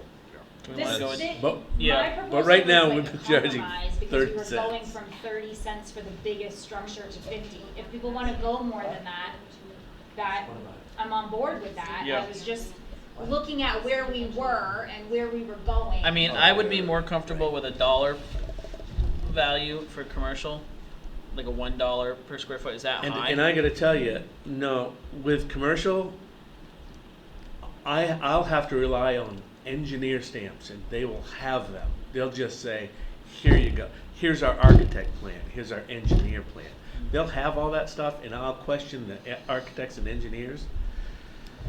So I'm not saying that because they have the money, we might as well charge it, but everyone else that has commercial Well, development charges an appropriate now, amount. Now that we talk about it, I don't necessarily like the message to the residents that if someone comes in here to build commercial, they're paying the same as you. Yeah. I think that there should be a charge there. So, That's good logic. It's do you fair. want to withdraw? I will withdraw my motion. I will make a motion that we say all commercial industrial structures in additions to commercial industrial structures will be assessed a fee of $1 per square foot of floor area minimum $100, with the rest of this section being struck. I'll second. A second from Josh. Any additional discussion? All right, seeing none, all in favor? Any opposition? All right, check mark. Miscellaneous construction. It's gonna be the same question for me every time. Where do these numbers come from? Heather? My research, Yep. looking at comparable towns. Yeah, no, I mean, I know, I just wanna make sure we're Yep, highlighting that. absolutely. And my other question is, we have, so taking it, we're getting rid of the satellite dish permit, cause we don't think there's a lot of satellite dishes. Right. Okay, and then why do we have a flood zone permit when we don't allow building in the flood zone anyways? We don't need that. So I would just But, say. but you can't, they can, yes, they can build in the flood zone if they build above elevation. Well, currently, our 100-year floodplain is resource Exactly protection. the same resource protection, okay. So, Yep. I just don't know why we would, Okay. someone can come in and say, why can't I apply for this permit if, what, it says that it's $75 to apply for this permit, but now you're saying I can't build there. Well, I think it needs to be, just because there's other reasons why you can't build there, I don't think we should get rid of it. Okay, perfect. Works for me. And also, if it, at any time in the future, our, It's easier to adjust a fee Determine- than build a new one. right, and if the resource protection and whatnot, if those things change in the future, right? Mhm. Yeah. And this is gone, it might not get back on the list when it Yeah. needs to be. And I have someone coming in that I know is building in the flood zone, and they've been approved. It's an approved location, so they have that Mhm. because of the change in the resource protection Mhm. zone for them, Okay. so. So I would accept a motion to approve all the changes under miscellaneous construction. I had, Oh, well, I can wait. no, no. I got a question too. Yep. You wanna go first? No, you go first. So outdoor pools with filtering systems, what kind of pools we talking about? A pool, above ground, in-ground pool. So anything, a wall not special that plugs in the wall, you need a permit? If it has a filtering system. We could say if it's 200 square feet or more, if you want to do that. Yeah, because I understand what you're saying. A little kiddie pool, Little obviously no kiddie pool, filtering yeah, I'm system. not thinking, yeah, but- that's, I mean, I get it if you're doing an installation, in which case you're gonna have to put a service in. Yeah, I would think not a Walmart pool, but I don't Okay. know how you. So my thoughts around this, because everything that I do comes from the standpoint of kids' safety, is that a outdoor pool with a filtering system is going to have at least a 4-foot high wall, which then triggers the need for a fence. And so having this read this way is gonna ensure that those pools that are of that height have eyes on them to make sure that kids aren't drowning in pools. So, while I 100% agree we do not want kids drowning in pools, I don't think we have the ability to show up and say, you need to put a fence around your personal pool on your personal property to keep your kid from drowning. Yes, we do. We Yes, do? we do. Yes, It's a we do. law. So we require that as a law, or is that a? Absolutely. Because I think I've seen some pools that don't. Yeah, there are. Yeah. I don't think I've ever seen a pool before. You're actually supposed to remove with an above ground pool, you're supposed to remove your ladder. It's not supposed to be in the pool. This is a Right. law? Yes. That is law, yeah. Huh. So I guess so what you're saying is that is there to make sure that people are complying. Jeez, I don't think I've ever swam in a legal pool. Not that I have one here, but elsewhere. I'm trying to, how are we justifying the $100 for that? All of these numbers, and I can say it every single time, and I'm happy to keep saying that, is that when we're making comparisons to the surrounding towns, these are the numbers that people are using.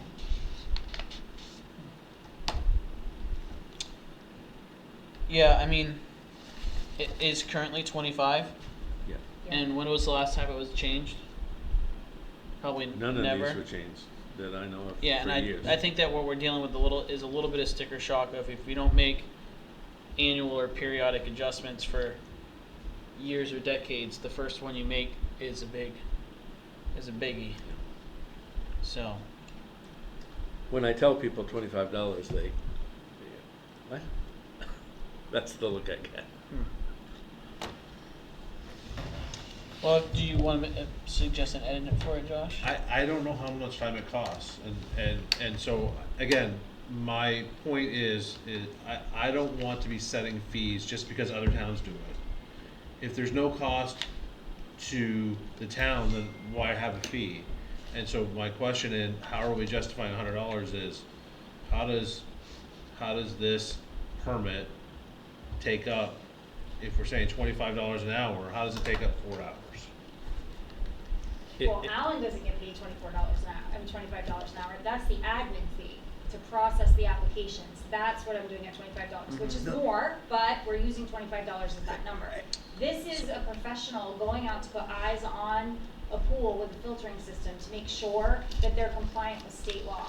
That's So, I think we've established the importance of the fee, and when Josh's point is, let's make sure we're establishing a fee that is based off of our time commitment and our incurred cost, and utilizing the surrounding areas could be helpful, but at the same time, in those surrounding areas, the staff providing those services may be compensated at a higher rate as well. And so it's a good, I think that it's a good piece of information to use. So would a compromise be bringing that fee to $50 for a pool fee? Because I'm not saying it's not an appropriate number. Mhm. I don't know how much time it takes when one of the, and that's, Mhm. It doesn't take me 2 hours what does to it check. take? It takes an hour. You drive by, you. I don't drive by. I'll stop, get out, and look at the area, make Yeah. sure everything is all the way it's supposed to be. Talk to the owner. It's a quick visit. So are you only going out once, or are you going out when they prep the site and then after the pool is standing? Or are you No. only going out one time if it's done? If I'm going out, if it's an in-ground pool, I have to check the bonding on the pool for electrical. Yep. And then after they're all done, when it's all done and the fence is up, that's the only time. If it's an above-ground pool, I'm going out when they get it set up, when it's set up. So you're going out twice for in-ground and once for above ground? So then, to me, the $100 is justified. Perfect, all right. That works for, But that just, works I for mean, me. just so we're straight though, so it's gonna cost, $270 for permitting for a Walmart pool that costs $308. Is that right? I don't think so. I think that's I mean, crazy if money, that's because the- you're gonna have to you're gonna get out there and you're gonna find a GFI outlet there, the guy's got his pool plugged into. Now he's gonna have to have an electrical permit, that's another $35 charge, because he didn't do it the same day that he did the original permit for the pool that cost him $35, plus the $100. I'm So I having a think hard- that we gotta differentiate, like, an in-ground pool, I get it, that needs to be done with, all the proper permitting here, and the fencing on it, but the $308 Walmart pool, So do I'm we just want not a there. swimming pool safety-wise plugged into a non-GFI? Well, that's what I was outlet? gonna just say, is that Right. if, I think that That your is not us to example, govern. I think that your example there shows the strength of charging that fee, because if you're saying, well, are we gonna charge them because our code enforcement officer showed up and they didn't do anything right? It's like, that's what he's there to do, is enforce the code. So if you show up and you didn't do everything right and you weren't prepared and you tried to pull a fast one, And they have That's- an that's extension on- cord plugging their filter in. Yeah, they will. That's not okay. yeah. And I understand what will be done, but if our goal here is to figure out how to properly enforce the codes, But- I don't think we can say, well, we know people aren't gonna follow the code, so are we gonna really hold them to it? What do you do if they don't have a permit? Tell them they need a permit, double the fee, give them a notice of violation, and then tell you guys about it. How many times have you done that? I didn't have a permit Usually for when my I pool. talk to them, they do it. I didn't personally have a permit for my pool because I didn't know that we needed to do that.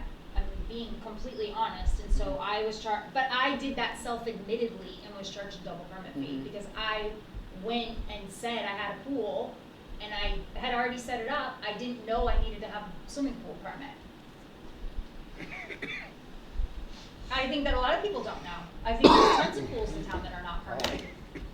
But we're all gonna find out when they go do the revow. Yeah. And what about a hot tub? No fees? Electric fee. Probably a building fee, because they're probably gonna build it down. but nothing for the hot tub. Yeah, freestanding on stone, you wouldn't. You just need the electrical for that.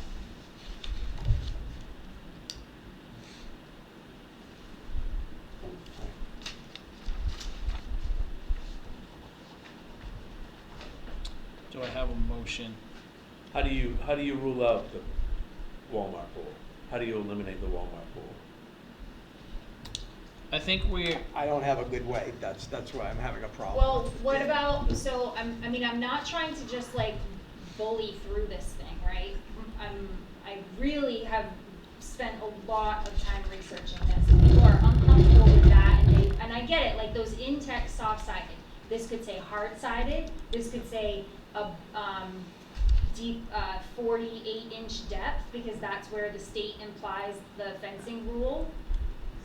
It's 42 inches, so they don't meet the state statute or require fencing or anything else.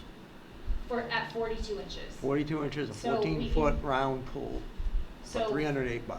42.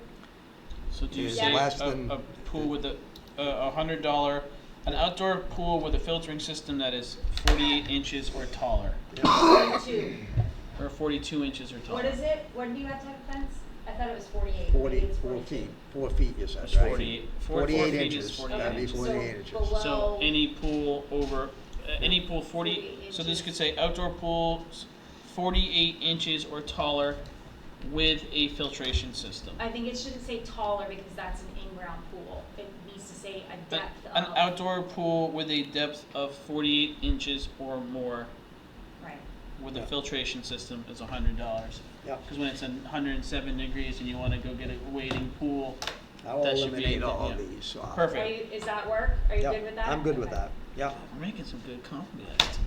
So I move that we change the line outdoor pools with filtering systems to outdoor pools of 48 with a depth of 48 inches or greater with filtering systems. That's my motion to change that line to that. Second. Any discussion? All right. Sorry. All in favor of that line change, and then we can vote on the section. All right. No opposition.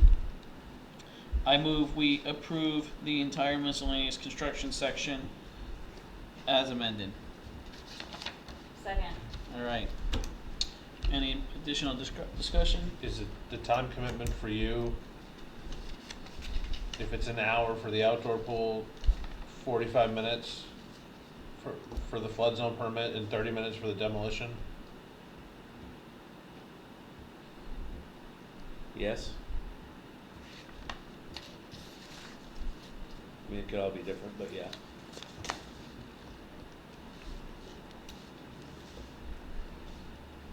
Maybe more for the demolition, depends on what's made of, or if I question what's made of.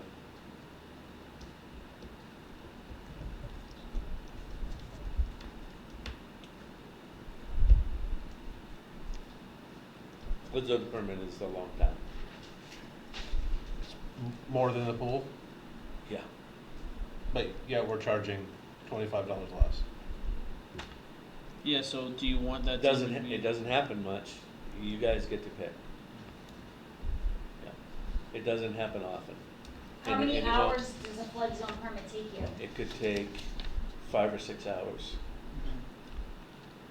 working with a surveyor and citing the areas that they mark off, going to check the elevations, checking the building, checking the flood vents, all that stuff. But it doesn't happen often. It's not So- Well, I don't think that it not happening often doesn't mean we shouldn't charge what it costs when Right. it happens. Yeah. And I think that's Josh's point earlier, is about we should be charging what things cost. So, I'm gonna withdraw my motion. Maybe there's a little bit more calculations that need to be done on this to say, hey, can you come back after you figured out what it's gonna take time-wise for you to do each one of these? I mean, I'm comfortable with that. It's 8:54. well, that's Do what we I'm trying wanna to, that's what I'm pause trying to for get tonight? at, is I think that what's left, we handled the immediate need of road associate fees. I don't, if we're spending 35 minutes talking about the admin fee, I don't think the discussion on conditional use is gonna be 5 minutes. And so, but the option here would be to either extend this meeting or table the rest of it for, a different meeting. And so I would accept a motion for either one of those, depending on what folks wanna do. I didn't hear the first part of what you said, but I would make a motion to, table this until our next meeting. That is the July 23rd, but we have some, Law enforcement too, down there. yeah. That's our goal thing. Yeah, okay. Our goal Well, if this is a goal, it's gonna cut into that goal planning, but this is a goal to do, so. Right. And I think that once we get this done right, future adjustments should be easier to do, because it's just making adjustments based off of expenses. And I think that while this has been cumbersome, doing it, laying this important foundation, I think is really key. So, but do we have a second on the, I guess that was discussion, I apologize. Do we have a second on the motion to table this till our next meeting? The second, second, yeah. yeah. Second, okay, Yeah. cool. So, discussion on the motion, where our motion is to table this, the rest of the approval until next meeting. Just to recap here, we approved everything from application admin fee, commercial and construction section, and road associated fees, which would leave us with the continued discussion on miscellaneous construction and the planning board fees, and then All of page the 3. board of appeals and select board and town license fees on page 3. I have a question. Yeah. How much is it costing us to have Alan here for these meetings? Yeah, I agree, but we can only move through it as fast as folks want to move through it. So, is that a question on the motion? It's a question. If we're gonna have Alan come back and sit through another meeting, how much is that gonna cost us, as opposed to staying here and trying to hammer it out for another half hour, 40 minutes? Yeah, I think that's a good question. I'm fine with staying longer personally, but I know that we've run into 9 o'clock meetings a lot, and that some folks sometimes want us to stick to that 9 o'clock schedule, so I just wanted to make sure we're talking about that, so. I'm fine with staying longer, whatever we can discuss. Keep hashing it through. Yeah, I thought people wanted to do more research, but, yeah. I mean, it sounds, I would suggest maybe more research be done based off of Josh's questions on the miscellaneous construction and the amount of time it actually takes. My point is that we're sitting here discussing, we want to raise these fees so that they're consistent with how much work is put in, and yet we're spending, what, 3 hours tonight, 3+ hours at our last meeting, 3 hours of Alan's time at the next meeting, and for what? I feel like we're coming to these, and so. So I But think I would it's- guess this hasn't been done for 10 years. Yeah. I'll bet you haven't changed a fee for. I mean, I think the 6 to 10 challenge is years. it's a heavy lift. And we've come to at least several points tonight where I've asked for a motion and we just have silence. So we either need to move through these and actually change things, or table it and do it later. I'm fine with sticking through. I don't have a bedtime. I can crank out till Let's go. 11 Let's do if it. people want I'll to do make that. a motion you know. to extend the meeting until 9:30. We have an existing motion to stop the meeting. Did I make it? I think you did. I withdraw my motion. Okay. So you want to make a motion to extend the meeting? Sure. All right. I'll second it. There's a motion to extend the meeting 30 minutes. All in favor? Any opposition? Okay, cool. Just so what I'm hearing on the miscellaneous construction is it takes you enough hours to justify $100 for the pool. The flood zone permit should probably go up. And then the demolition, you said it depends. So what do you think is it? Do you think you can do a standard demolition permit in 2 hours? Yes. Okay, so let's just plan for the standards here. Flood zone, you said it could take 5 or 6 hours. So I would make a motion to bring flood zone permit up to $150. Second. Any opposition? All right, so I will make a motion to approve the miscellaneous construction section with it stating, as amended, which states outdoor pools with a depth of 48 inches or greater, and the filtration system is $100, the flood zone permit is $150, and the demolition of structures is $50 permit. So, do I have a second? Second. All right, any additional discussion? All right, Debbie seconded, she just seconded quietly. Oh, I thought you said. Well, I we thought said we you did it at the motioned, same you time, seconded. but let her have it. Okay. all right, all in favor? Any opposition? Approved. Road associated fees are done. Planning board. Planning board fees. So, Jerry, did you talk to George about these fees Not, today? not in any detail, no. Did you, Heather? You've talked to George about these? Briefly, Okay. not that I want to say that George, what I know is that George thinks that our fees are very low. So this is on these fees right here. I just reviewed these. I like these fees personally. I do think that based off of my discussions on how much time town staff are putting towards this is commensurate with their effort put in, because in some of these fees it's not just George's time, but it's George's time, it's Alan's time, it's town staff time.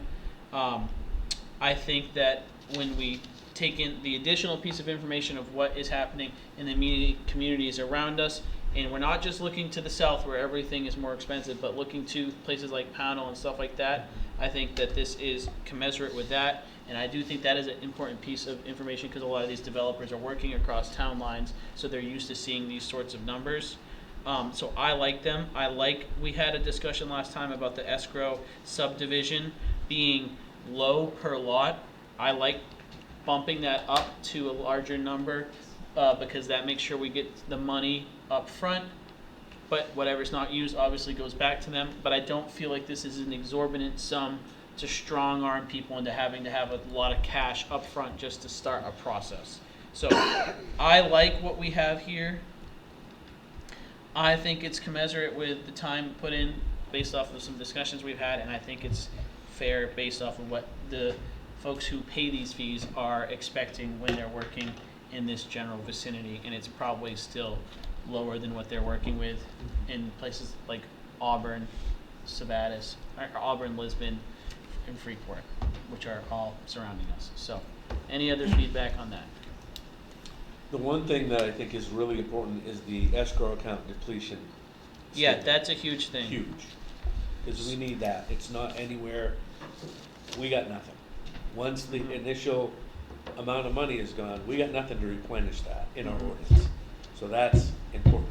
Can I, I'm sorry. Yeah, sure.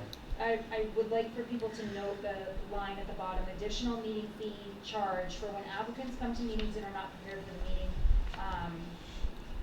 We don't have to say, this was just a notation, right? We don't have to say takes up the time of the planning board at least $300. These were Alan's notes as yeah. we're going through. At least $300, which covers the members of the given board for their participation. So, planning board members are paid Per meeting. per meeting. And multiple times applicants are coming to meetings not prepared and can't get through whatever's before them because they're not prepared. Yeah, I mean, But I've they seen don't- examples of that where an applicant has showed up and Mr. Talbot, or the planning board chair, has said, well, do you have this information? Oh, no, but I'm going to change it after this meeting. And him saying, we can't meet with you on this until next meeting, and I'm not going to call a special meeting just because you weren't bringing the stuff that you agreed to bring. And so I think that is reflective, similar to like what happens if Alan has to go, or our code enforcement officer has to go revisiting someone who's not compliant, and it takes that time, and especially it takes the time of the planning board people. And also town staff, every time they have to, so that, and again, other towns do it. And one other thing is that conditional use, if we're just looking at Pownell charges $1,200 for a conditional use permit. So $500 is less than half of what they're charging, and they're our immediate neighbor.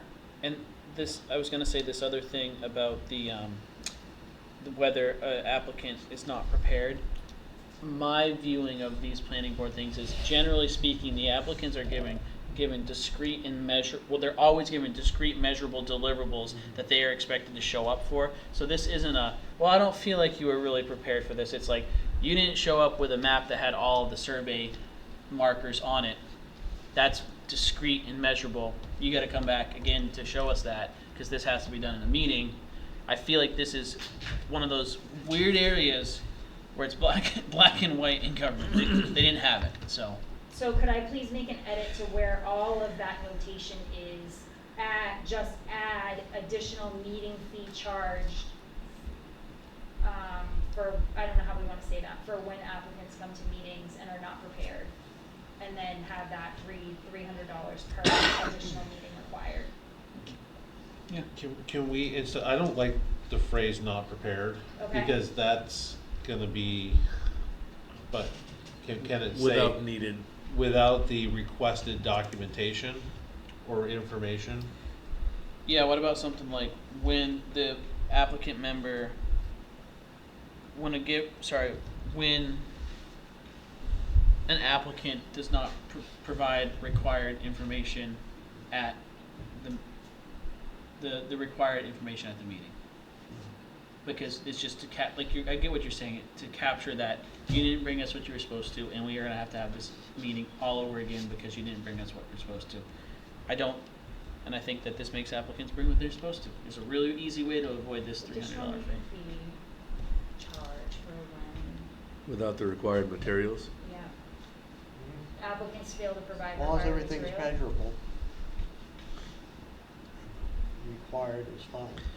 Yeah, because like what I'm getting at, Joe, is like I've watched things where it's like, you need to bring your stormwater plan with the up-to-date map, and the applicant says, oh, I haven't updated the map, but just trust me, it's gonna be right next time. And it's like, well, we can't approve that until we've seen it. Yeah. And then, all right, well, I'll bring it next time. Yeah. Okay, so additional meeting fee charge for when applicants do not provide required material. Good? At the time, And the amount is going to be $300? Yeah, per meeting, per additional meeting required. additional meetings fee when Charged. applicants do not provide Required material. required materials. And so I guess someone will have to, Someone's gonna have to do that. Some- Someone's gonna have to administer that. well, I think Chair. I don't think John can John administer a fee like that, or he can send a notification to the town. sorry. Oh, go ahead. But I think we're going to have to create a meeting request form or something. And so, before the planning board puts it on, schedules another meeting, you've got to come up with this application, this fee. And so that's, Do they still do the checklist at the planning board meetings? Yeah, they So get, the applicant receives that. This is what you need to have for Yeah. us to Right. do your, And then they go X through the review, your checklist B review. during the meeting, and And as long as they got it all, then it's good. oftentimes George will prepare the planning board or the town planner will prepare the planning board by saying, here are the requirements and here is what the applicant did not require in advance of this meeting. And so there is very much, we told them to come with this is what they provided us in advance. You showed up, you didn't have line item 7. And so this is where like I don't normally like the idea of fees of, well, you weren't prepared. It's like, no, you didn't provide us what we needed. Because I've seen it before where they're like, you haven't brought the required things for us to do the preliminary review. We can't do it for you. We got to come back, you know. The planning board members are on board with this also, by the way. So with that edit to that line, I'd like to make a motion to approve the planning board section as written with that edit. Do I have a second? I'll second. All right, so discussion now. I still have a question about how it's enforced. So how are the rest of these fees enforced? So would Well, they, they're- I don't know, would they? I would, if it was up to me, and when I go for an inspection, if they failed for code reasons, I'm coming back, when they call for an inspection, I'm saying, you haven't been in to pay that. You need So, to but pay in that, this you need to give example, that so to they me. show up and they don't bring the George. documents, and so then then George comes back to the town office and says, or the town planner comes back to the town office and said, it was determined by the planning board that they failed to meet the to provide the required documents, and we have to schedule additional meeting, then who physically sends them the fee? Well, that person is gonna have to get in touch with George to set up the next meeting. Right, but who physically sends that applicant the fee and says, here's your fee, like, we're charging you this fee now? Like when they go to do their prelim subdivision and they pay their fee, or they do their whatever, their final subdivision and they pay their fee. They don't pay that all up front, so how do they get charged for those fees when they come before the board? Because it would be the same process, I'm assuming. When they come in to schedule, when they get scheduled on the agenda, that's Yeah. when they're paying it. And who's, to who? To, They The talk to George counter? about it, but they'll pay the counter. okay. So George Does would that just, answer that question, John? George would just be the one responsible for Requiring it. coming up with his invoice. And he probably wouldn't have the meeting until he got paid. Right. He wouldn't Okay. schedule a meeting Until until he they got- came in and until paid. the payment had come That's in. the Just way I like would they're not work. gonna schedule a meeting for the preliminary subdivision, site until it's paid. Right. All right. Does that assuage your concerns, Josh? I mean, so what you're saying is that the town planner is gonna say, work with these people, say, okay, we'll schedule this date, but you have to pay. And then who's gonna keep track of if they pay, because you're gonna already have the meeting scheduled, right? So, no, if they And- show up to the meeting and they did not provide what they're supposed to, it says, all right, you're gonna have to come back at another meeting in order to provide us with this. We can't fit you in next month because they only meet, they generally meet once a month, so you gotta come back to the September meeting, but you can't come, we're charging you a fee for that because we had to reschedule. And so then George would then administer through the town office that $300 fee, just like he administers these other just like these other fees are administered. And if someone comes to the counter and they don't know, they're gonna check with somebody. They're gonna check with me or gonna check with George. What do I do with this, George? Oh, they pay their fee? Yes, you can just put that in or something and put it in under whatever you need to do it with Trio, and I'll schedule the next meeting.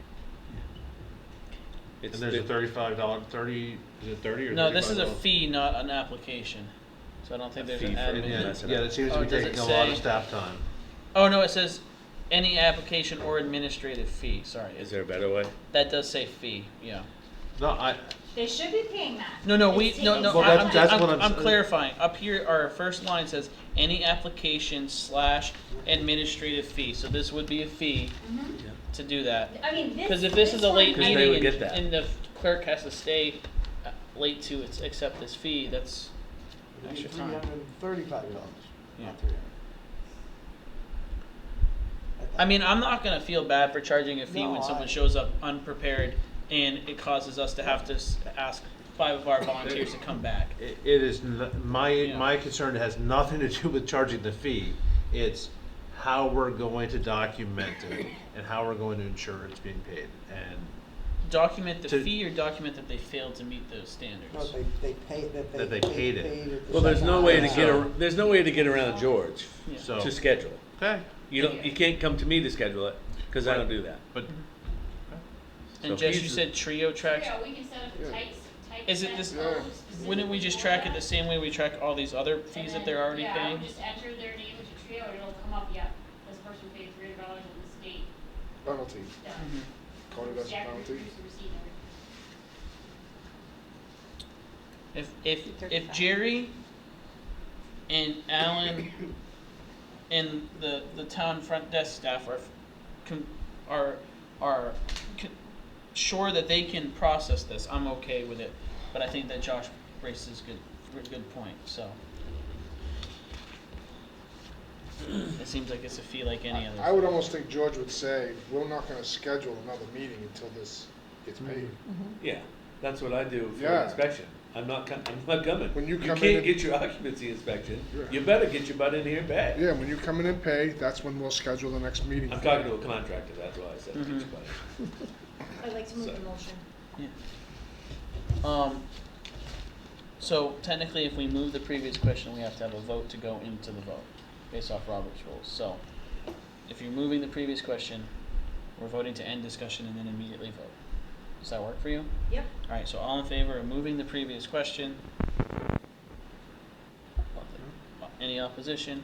Okay, now all in favor of the motion? The original motion. Any Yeah, opposition? I'm good. Perfect. All right, 2 pages down, everyone. We're on the last page. Board of Appeals, all appeals, plus a butter notification cost. It was $70, and now it says $200 to cover, and it covers legal ads. Just tell us where that $200 number came from. It does take a lot of time. Mm-hmm. They never bring all their stuff at once. Mm-hmm. They want to add stuff now, and they want to add another thing now, and then I'm going to add this. So you got to make copies, you got to do all that stuff.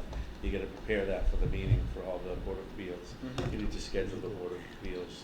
You And need to schedule around all their summer vacations. It's a nightmare.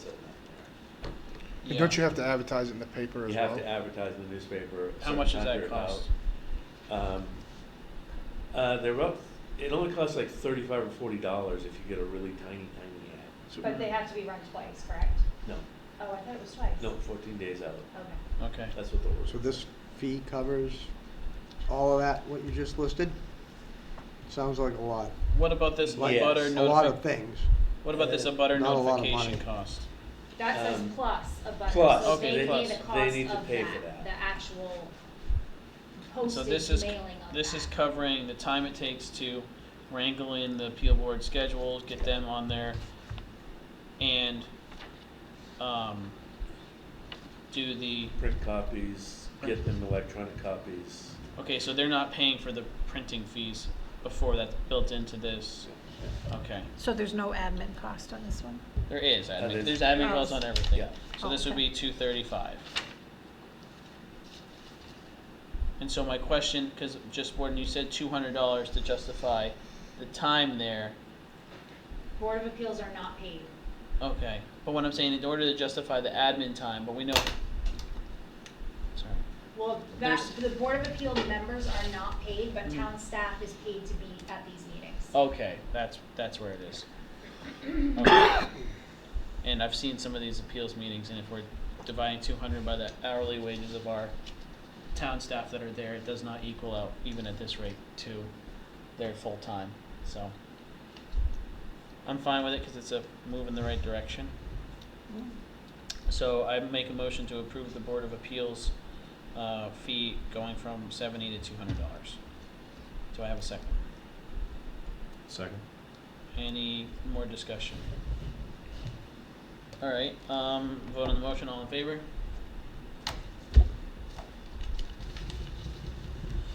Okay, select board, we've got retaining the same fee for gravel or junkyard annual licenses, and automobile recycling business 5-year license of $300.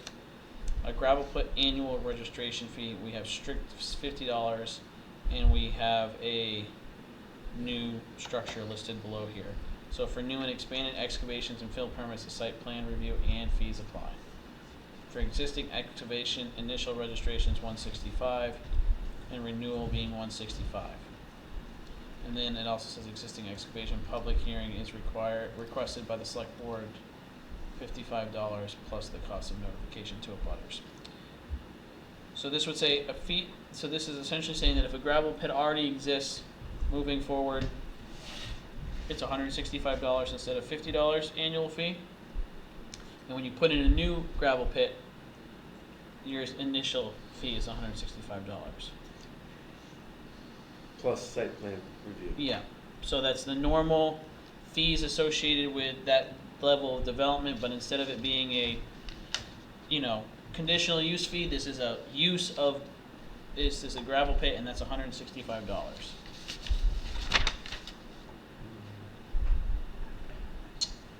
Why? Do they Sorry, have to get my do they question. have to get a conditional use to be able to do a gravel pit?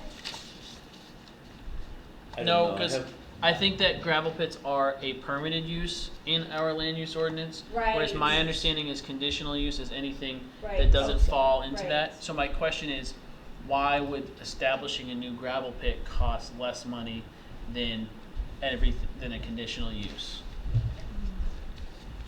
So I haven't had a chance to even look at the gravel pit ordinance. I printed it out after we talked, but I haven't had a chance to go through that. I'm gonna guess that nobody has paid that in years. And this is the fee, and but the site plan review fees apply. I get that. So but So what I'm you saying, think it like, should be 500 I'm not. plus- What I'm asking is if we are saying that a conditional use. So everything we have in here are fees that we're highlighting for the fee for doing something that's allowed, or they're being told to get a conditional use fee for that. But we're explicitly stating that gravel pits are allowed, and that the fee for that is $165, which is substantially less than what a conditional use fee is. And so my question is what's the justification of the gravel pit being less than an expansion to a private business in town, or? So my thought process was the site plan review fee applies. So in my mind, that's the $500 for the site plan review for the first 2,500 square feet. Okay, that's 100% fine. I'm just asking, because what you're saying Right. is because they're already paying the site plan review fee, and then this is that on top of it. We're not going to double that. That's fine. I was just asking that question. So. But if they get a conditional use and it requires a site plan review, then But a conditional use is checking the basic ideas for whatever's happening in that neighborhood, in that Right. area. A site plan review is a more extensive look at exactly what they're doing and how they're doing it. right. Can we have that conversation out loud?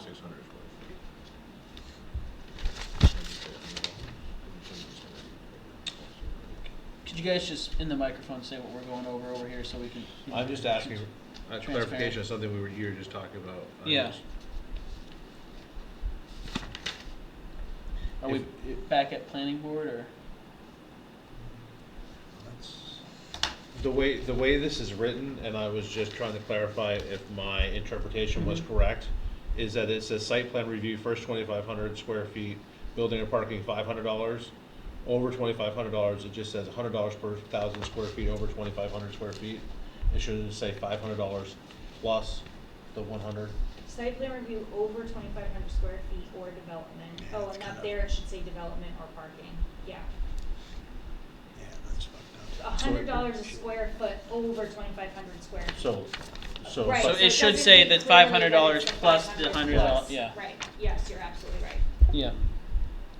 Good catch. Yeah. And the site plan review, 2,500 square foot building or parking, that parking should also say development instead of parking. All right, Those so lines should let's read the same. scoot Where are back we? there. We're on Sorry, page we're back two. to planning board.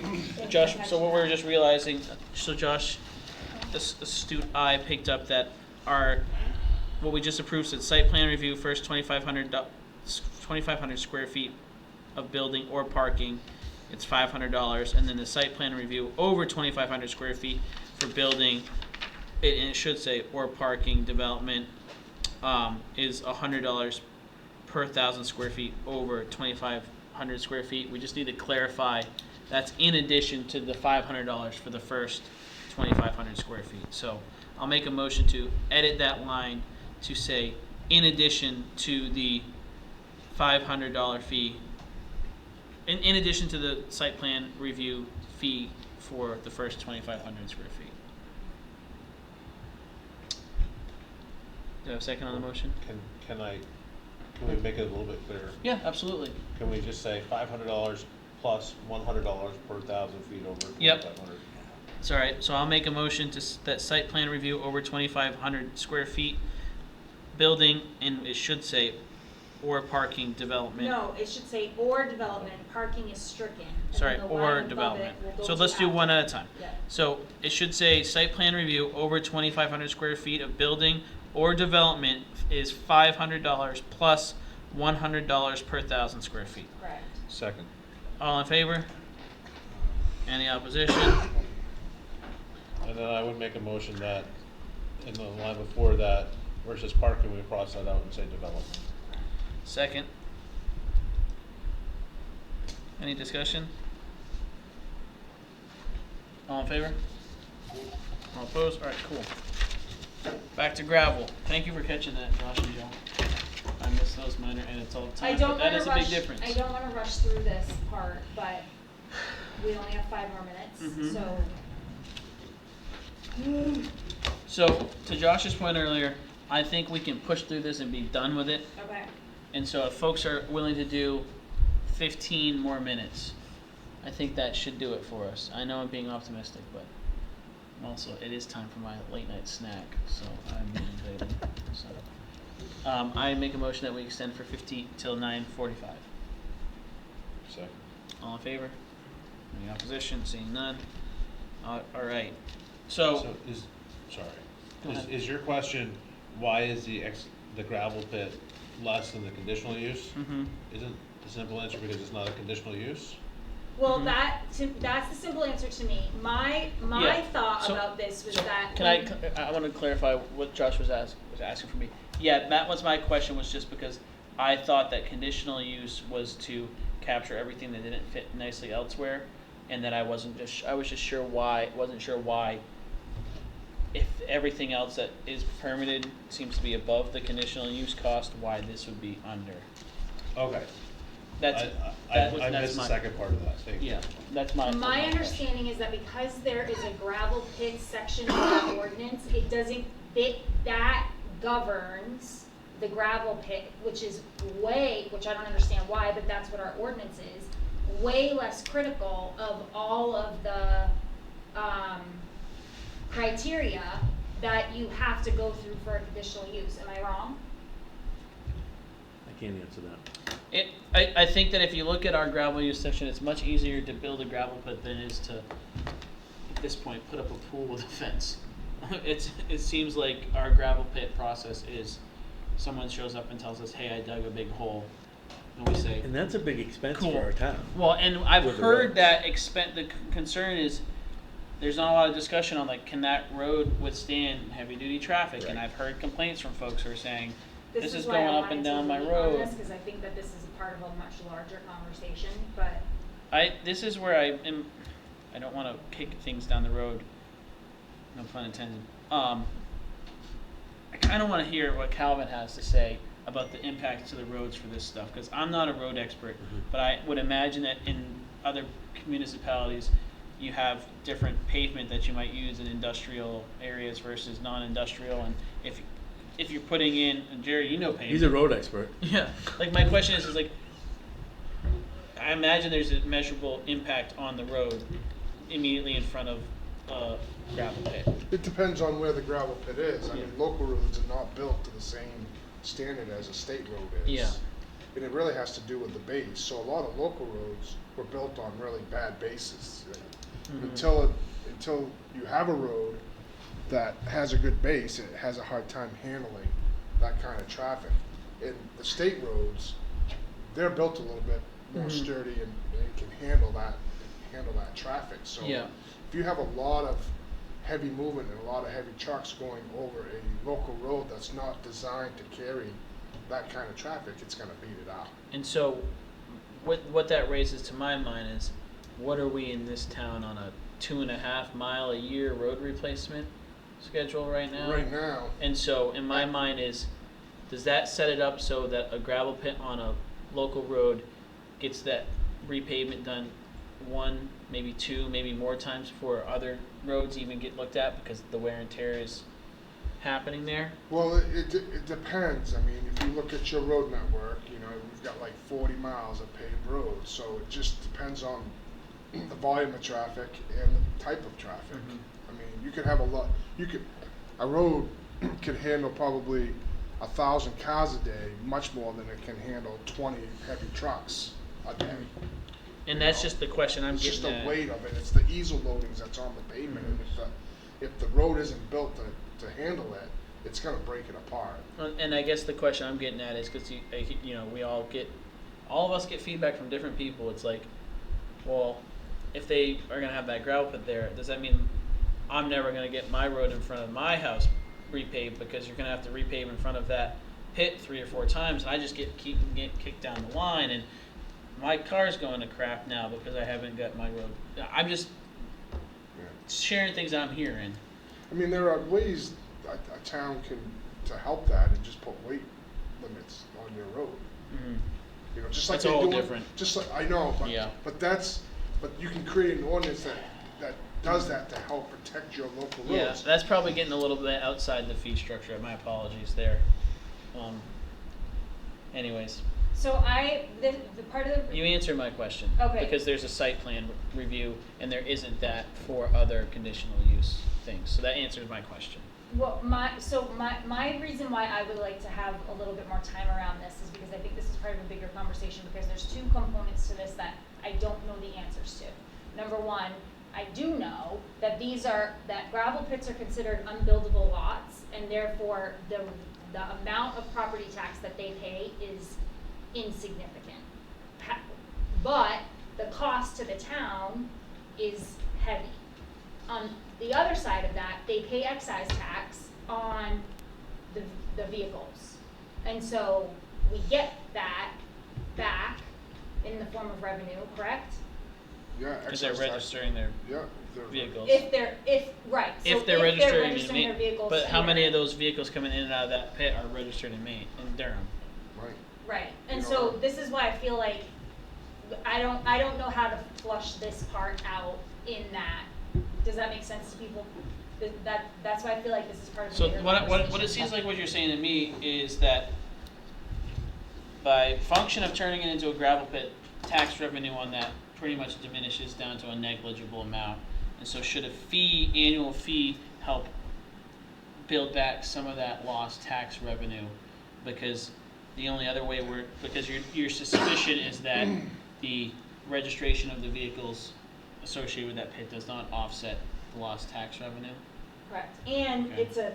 the amount of money that the owner, for lack of a better word, I don't know, is making, pulling the gravel out of Durham, and for negligible, recovery costs based on the road damage and the fact that the property taxes are taxed at a very, very, very low rate because it's considered unbuildable. So, yeah. And my brain doesn't know enough information to make this make sense. I just know that this is. Well, how many pits are on our public roads versus the state road? Any?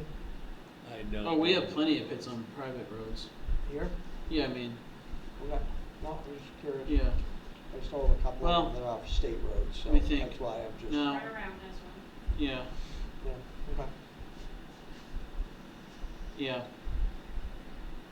I hadn't thought about the property tax element of it. Okay. Yeah. It's a good question. What are your thoughts on this all? About, do we have the information we need to answer this right now, or are we comfortable with this number? And then, I mean, we do have the ability to, and I don't want to abuse this ability, but we do now have the ability to assess it periodically, not just annually. So can we go with something like this and say, maybe we need to dig in, no pun intended, on the pit, that was a good pun though, dig in on the pit issue a little bit more? Just for an effort to close this circle for Alan and not bring him back here for a third meeting. And then maybe we could put this as a priority on our 23rd meeting of figure out the pit issue. So are you saying make these changes to this as they read here, or table I'm saying this we section? either take it and do this right now, or we table it until we get more information, because we are allowed to edit this at a later date. Well, at least it moves us in the right direction. So you're saying if we approve it, we could also approve this it and then then say, amend it after. we're gonna look into amending it more and get more information. Because we do have that ability. I don't want our periodic review to be every month, we're periodically reviewing the fees, but I know this is an exhausting exercise, but this is the first time it's been done in ever, and so it's a lot of work. So my only question is, and it's gonna be the same one I asked before, if we haven't been doing the $50 annual registration fee, how are we gonna start doing this? Is there going to be a renewal fee every year? So Well, what I did when I found out that the mobile home park wasn't paying their annual fee, I told him, well, come in now with me and we'll pay your annual fee, you'll be done with that. So he did the first year, and he said, next year you're gonna send me a reminder? Well, no, actually the ordinance reads like this, you are responsible to pay your annual fee. So, you gotta do it. So this year, when he didn't pay it by January 1st, I asked Jessica to send a letter, and he was in there the next day and paid it. The way the So that ordinance worked pretty reads around the gravel pit is that if they don't pay their annual fee, within 30 days we can close the pit. So it just sounds like we have an ordinance and a fee that we haven't been enforcing and haven't been collecting. And that's a separate issue than what the fee should be, in my mind. But we also didn't always have a town manager, we didn't always have the infrastructure So we have now. why don't we just put the fee into the tax bill? I think because it's being taxed as an undevelopable lot. I get that. And but so we I know it's don't, a I pit. don't think that we can assess a mill rate just for, when we send the tax bill I don't to. know how you would do that. Yeah, because we'd say, oh, everyone's mill rate's 21.75 unless you're a gravel pit. We can't have asked on to that. Yeah. As personal property, I mean, So I think the only option here is saying it's a fee, Something an annual automatic is what I'm fee. getting at, Yeah. without the manual effort. I think the compliance process to all of this, we need to think about how to best I do mean, that. this is just raising, Question. we're talking about these administrative fees, and I feel like we're adding a lot more administrative work. Yeah. And You're so, just talking about it more. It's always been there. well, but it hasn't been done. right. Right, On some of this them. one hasn't, Right. yeah. this Right. one So, hasn't. so it hasn't been done, so it's adding Right. more work. And They were it, charging.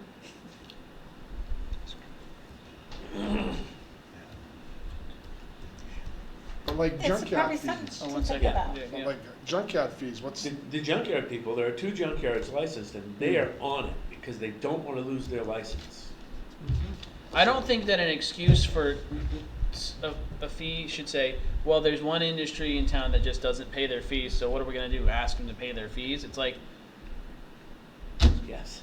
yeah, Yes. see, like, the fuel pump asks me to pay when I unhook it, Mhm. if you don't pay your taxes, we're gonna I ask just you to don't pay 'em. think, I think that it's I mean, it's admin work to collect fees, but I don't think we should say, and I'm not insinuating anyone here is saying it, but just saying, what are we gonna do, ask them to pay the fee that is in our land use ordinance? And That's we- just, And no- we can shut them down if they're not paying their fee. That would be deadly for them. They won't Yeah. be shut down too long. I think that if people realized the ordinance was being enforced, they'd just pay the fee. Because at this rate, for all the Right. business generated out of an active pit, $165. I'd like to either do this and then change it when we have more information, or wait until we have more information and then change Make it. a motion. I'll move that we enact it All right, the way it's written. do I have a second? Second, yeah. All right, all in favor of the gravel pit section of the select board fees? Any opposition? Seeing none. I think Heather, it's implied that we can periodically do I this, just so. don't wanna not come back, cause I do Yeah, think I that this is a major issue. totally understand. Town license fee for processing liquor licenses. What's that? What Isn't is- there already a fee? For BYOB, there's, There's a fee that they have to pay to the state when they Right, send it in, is- but some towns charge an administrative fee of $10 for processing of staff time. So then let's just get rid of that fee because we have a new admin fee on, So when they come in to apply for the permit, they're gonna pay the admin fee plus whatever the fee is I already wasn't that the considering state the admin charges. fee, I wasn't considering that, I didn't know what the admin fee. Mhm. That would be like the admin fee, $10. what is this But what do like? they isn't there a state statute that they have to pay something to the state? yeah, they Yeah, pay they the pay state. $10 to the Yes. state on their own, like, we don't process So- that for them. Mhm. I just process it through you guys or through Jerry or. Oh, cause through it needs Vivian. our approval for them to be able to send it in to get Correct. whatever. Yes. What is this fee for? A liquor license, Like- BYOB. But, so it includes, it's not just businesses, it's any No. event that you're having that has a, If you rent the Eureka Center and you wanna have beer, you have to get a BYOB permit. So it's, and you but have- it's not for, obviously for personal residences, it's for businesses and. Or rental, Parties. use of town Okay, property. It's like when they That could do be- the thing at Riplanova and they So have my the thought bar, process on this is if we're now doing an admin fee, I think that this is high. So I will make a motion to bring the town license in for processing liquor license to $10. Well, I think Jessica just said that the admin fee covers this, so we don't need this. Yeah. But we still have to have that, so Base the fee. permit would be $0, but we charge an admin fee? Right. Okay. That's fine by me too. Right, isn't that? Because that's it how I sounds like this understand fee it. right here We is can just entirely- say admin fee. Yeah, perfect. So Oh. let's just change town Admin fee licensing fee applies. for processing so I make a motion that town license fee for processing liquor licenses is set at town minimum admin fee. Yep. Okay. Cool. Do I have a second? I'll second. Yeah, everyone's second in move today. All in favor, or any discussion? All in favor? All right, mass gathering, what's No. up with this? You Get don't rid of want it? mass gathering? This was, Let's strike, I move we strike mass gathering from the fee structure. It never was there. Perfect. Hear no evil, see no evil. Was blasting and fireworks there? No. I I don't, want Chief's input on this, because this is two separate things, and we started this discussion, but I feel like I don't wanna speak for him, and so I would like for Chief to speak to that. I was gonna say, we don't have any ordinance on fireworks, do we? Right. right, I So don't, we can't have a fee. yeah, that's what I was not gonna. true. We have, Wow. nope, it says that the select board can enact a fee for anything not covered in this ordinance. Yeah. Okay. That's it. But it's, So- that is yeah. in the ordinance. That's, I It is. understand. So why don't we just table this until the next time we go Yeah, in you might and wanna do table that. Blasting That's and gonna be a fire- hot topic. And, Yeah. No yeah, pun intended. yeah, that was a good pun though. Yeah, because I'm not sure how I feel about a firework permit fee. Yeah. And then what blasting means, so. Which that kinda goes back to the gravel pit, so. I've actually gotten no calls this 4th of July. That's Well, pretty good. there's just, I mean, we got just a couple minutes here.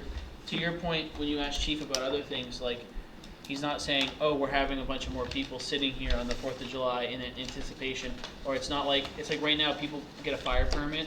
He doesn't say, hey, we had 5 fire permits come up for this weekend, everyone sit in the fire truck just ready to go, you know? So anyways, we've got 99% of it done. And I think for me, I want, like, are you talking about if I wanna have a few fireworks at my house, I have to get it? Or are you talking about a larger scale thing? And so those are things There's a lot. that I would wanna know.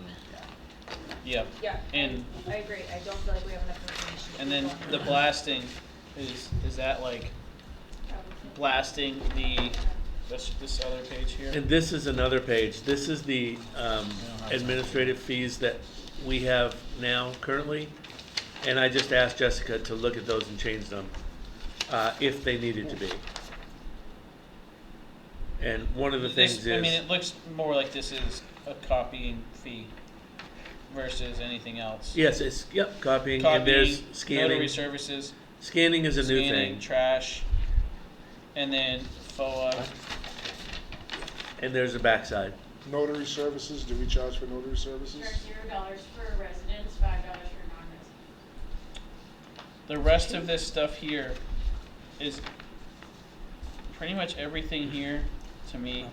Can we, Yeah. this next meeting? Yeah, this let's do is- that next week, because please. this all seems like admin for me. And I do want to just add this to this fee schedule, make it one, and maybe change the format, just so it looks different.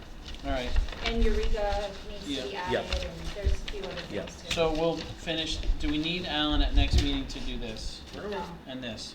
Probably So- not. Jessica will be here and I'll Yep. be here. All right, cool, then we relinquish Alan for the next meeting, and that saves, You can't afford me. saves good time. Josh had a good point there. But will we have a clean version of some new format of this that we'll all sign or something? Or, Well, someone's gonna have to update the version. It's- So I would just ask that we get a version. I'll update everything, And so will that be updated before our next board meeting? should be, yeah. Okay, cool. All right, that's everything. We have an extra 50 seconds if anyone wants to Motion to continue. adjourn?